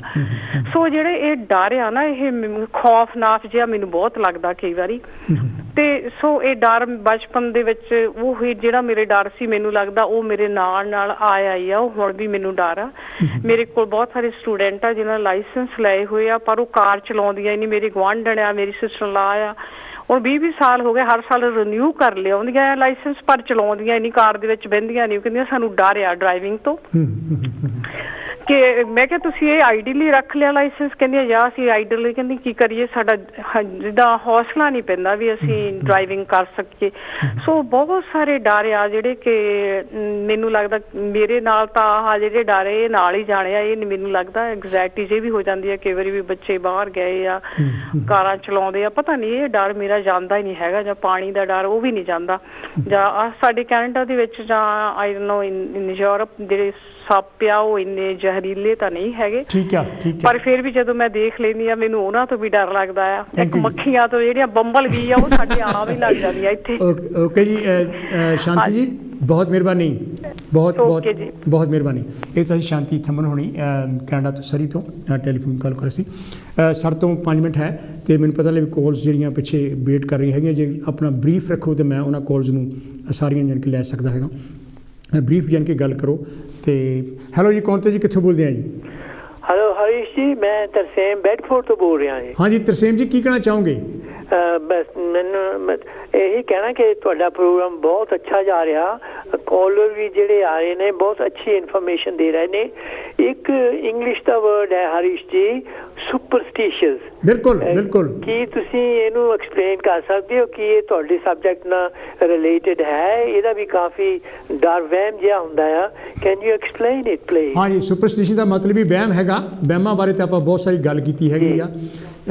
ਜਿਹੜਾ ਵਹਿਮ ਯਾਨੀ ਕਿ ਬਿੱਲੀ ਮੂਹਰੋਂ ਤੁਹਾਡਾ ਰਸਤਾ ਕੱਟ ਗਈ, ਇਹ ਵੀ ਇੱਕ ਵਹਿਮ ਹੈਗਾ।